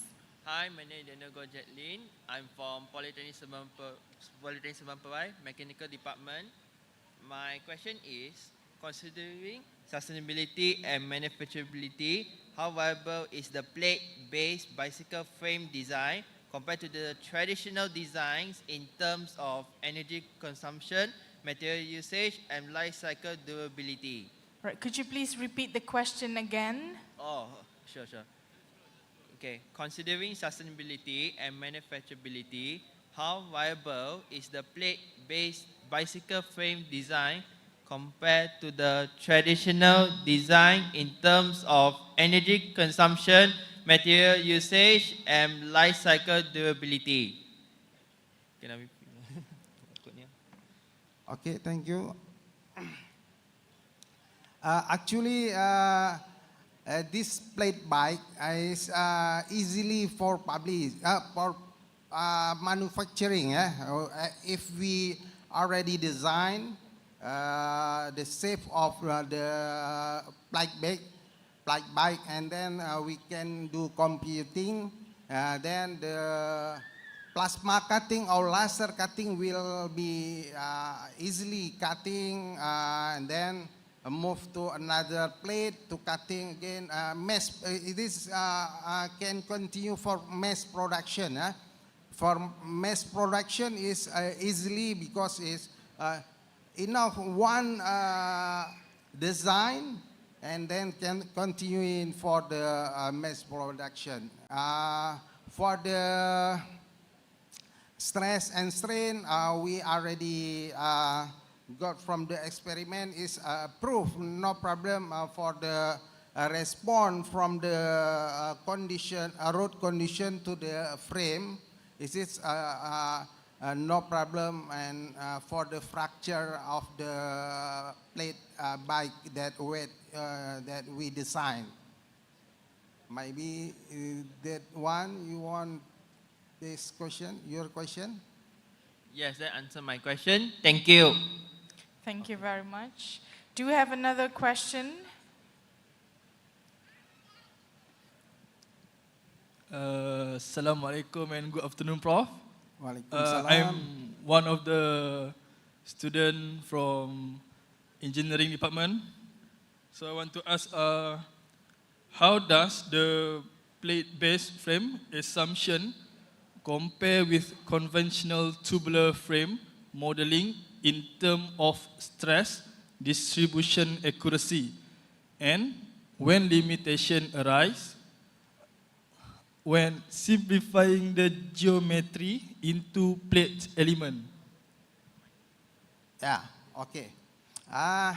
The traditional plate, this traditional frame of the bicycle is from the rectangular, from the pipe material. They cutting each along, then they weld each other, then they assemble to the frame bike. The problem is at the welding connection of the each other, they weld. The problem in the material is because of the weld. At the plate bike that we produce is we only weld only in the head tube, saddle, and pedal tube. Only that area we weld. For others is from the plate, no cutting each other, so no need to weld each others. So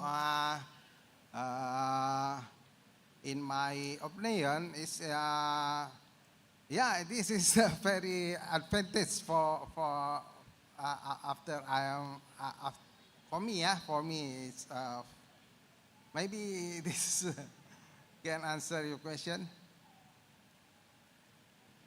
Right, thank you. Okay. Right, thank you very much for those two questions. And thank you very much, Professor Insigne Dr. Professor Dr. Insigne Akhyar bin Hassan for the inspiring keynote speakers. With that, the keynote speaker session for Irisecon 2026 comes to an end. The ceremony records its highest appreciation to all keynote speakers for their highly valuable sharing of knowledge. Distinguished guests, we shall now proceed with the letter of intent exchange ceremony. With due respect, we would like to welcome on stage Yang Berusaha Dr. Hajah Shahiza binti Dato' Ahmad Zainuddin, representative of JPPKK, together with the distinguished guests to witness and complete this exchange session. This session reflects a shared aspiration to strengthen strategic cooperation across institutions and countries, particularly in the fields of education, research, innovation, and the development of international academic networks. For Polytechnic Seberang Perai, the LOI exchange session will involve these following institutions: Universitas Syiah Kuala, Banda Aceh, Indonesia; Universitas Muhammadiyah Aceh, Indonesia; Polytechnic Negeri Lok Sumawe, Banda Aceh, Indonesia, and Sekolah Tinggi Teknik Iskandar Tani, STTIT Aceh, Indonesia. With due respect, the ceremony invites the representatives involved to be on stage and complete the exchange session. Please welcome Universitas Syiah Kuala, Banda Aceh, Indonesia.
Right, ladies and gentlemen, the LOI exchange between Polytechnic Seberang Perai, Universitas Syiah Kuala, Banda Aceh, Indonesia, Universitas Muhammadiyah Aceh, Indonesia, Polytechnic Negeri Lok Sumawe, Banda Aceh, Indonesia, and Sekolah Tinggi Teknik Iskandar Tani, STTIT Aceh, Indonesia.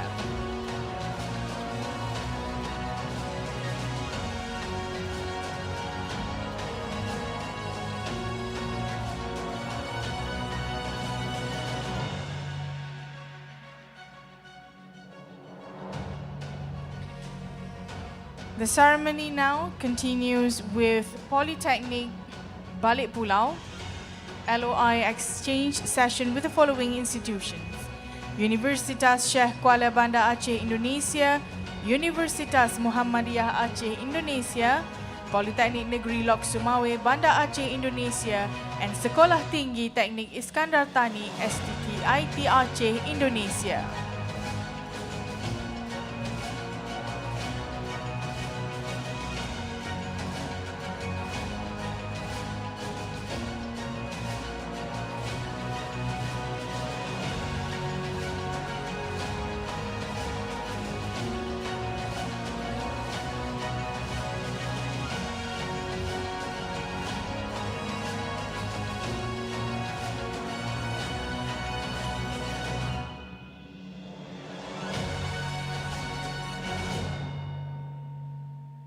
Congratulations and thank you to all institutions involved in making this letter of intent exchange session a success.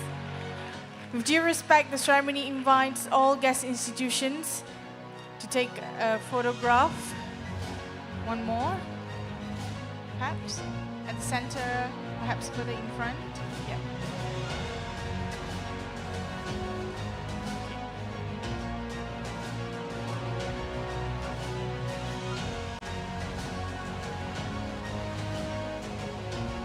All right, thank you very much. With due respect, the ceremony invites the guest institutions only to return to their respective seats.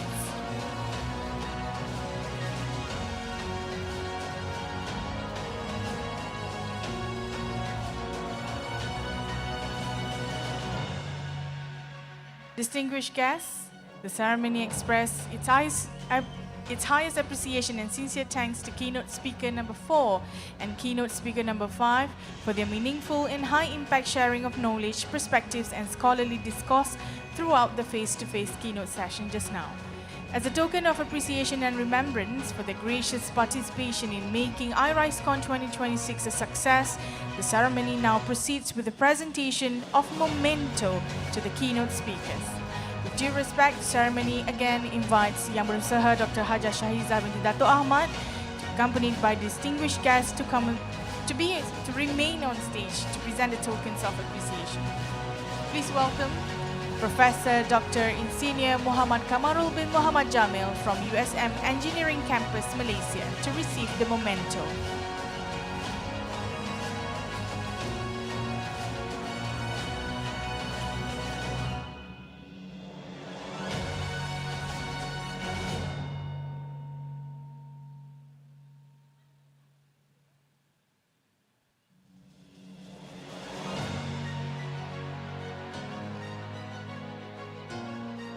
Thank you, Professor Dr. Insinyur Muhammad Kamarul. Next, please welcome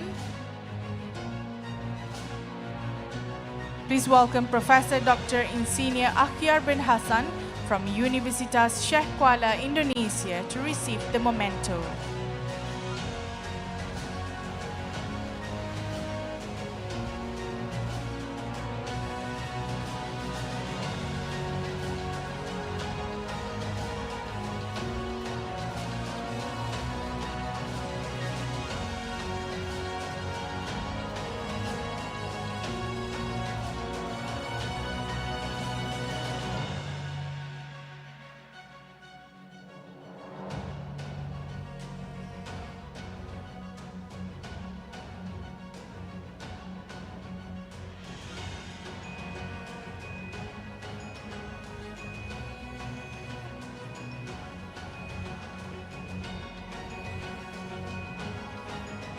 Thank you very much, Professor Dr. Insinyur Akhyar bin Hassan. As a token of appreciation and remembrance for the collaboration and commitment that have been extended, the ceremony now continues with another presentation of tokens of appreciation. Ladies and gentlemen, please welcome representative from Universitas Syiah Kuala, Indonesia to present the token of appreciation to Polytechnic Balik Pulau. Please welcome Professor Dr. Insinyur Iskandar from Universitas Syiah Kuala, Indonesia.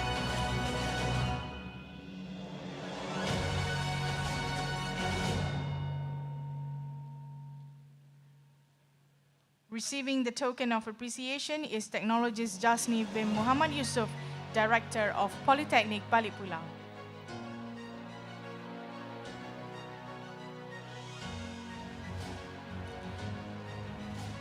Next, we would like to welcome Dr. H. Aslam Noor from Unmuha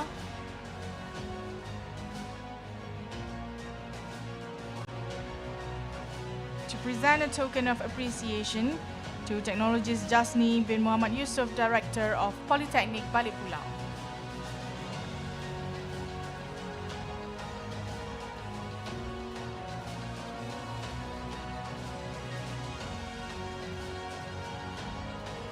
Thank you very much, Doctor.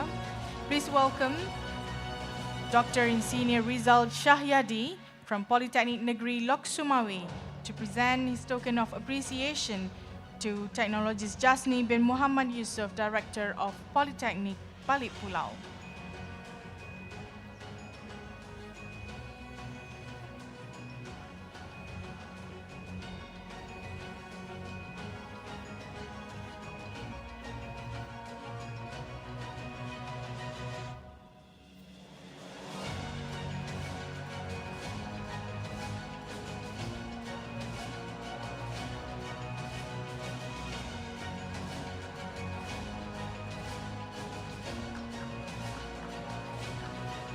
Thank you very much, Dr. Insinyur Rizal Syahyadi. And next, we would like to welcome Insinyur Darwin from Sekolah Tinggi Teknik Iskandar Thani, STTIT, to present a token of appreciation to Technologist Jasni bin Muhammad Yusuf, Director of Polytechnic Balik Pulau.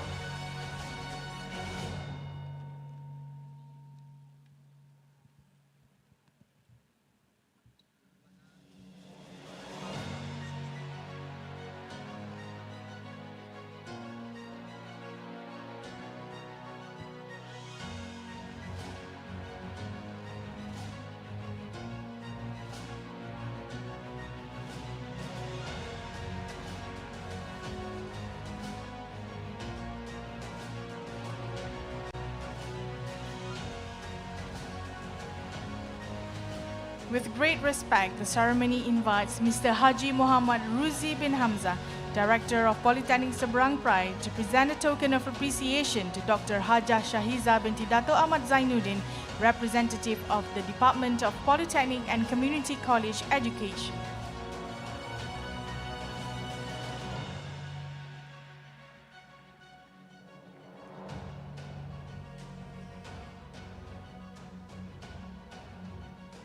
On behalf of the Department of Polytechnic and Community College Education, with great respect, the ceremony invites Dr. Hajah Shahiza binti Dato' Ahmad Zainuddin to present a token of appreciation to the representative of Universitas Syiah Kuala, USK, as a symbol of appreciation and institutional friendship.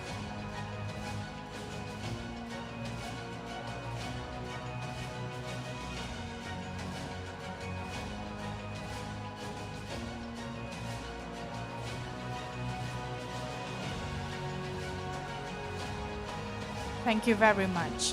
Distinguished guests, the ceremony records its highest appreciation and sincere thanks to Yang Berusaha Dr. Hajah Shahiza binti Dato' Ahmad Zainuddin, representative of the Department of Polytechnic and Community College Education, JPPKK, as well as the distinguished guests.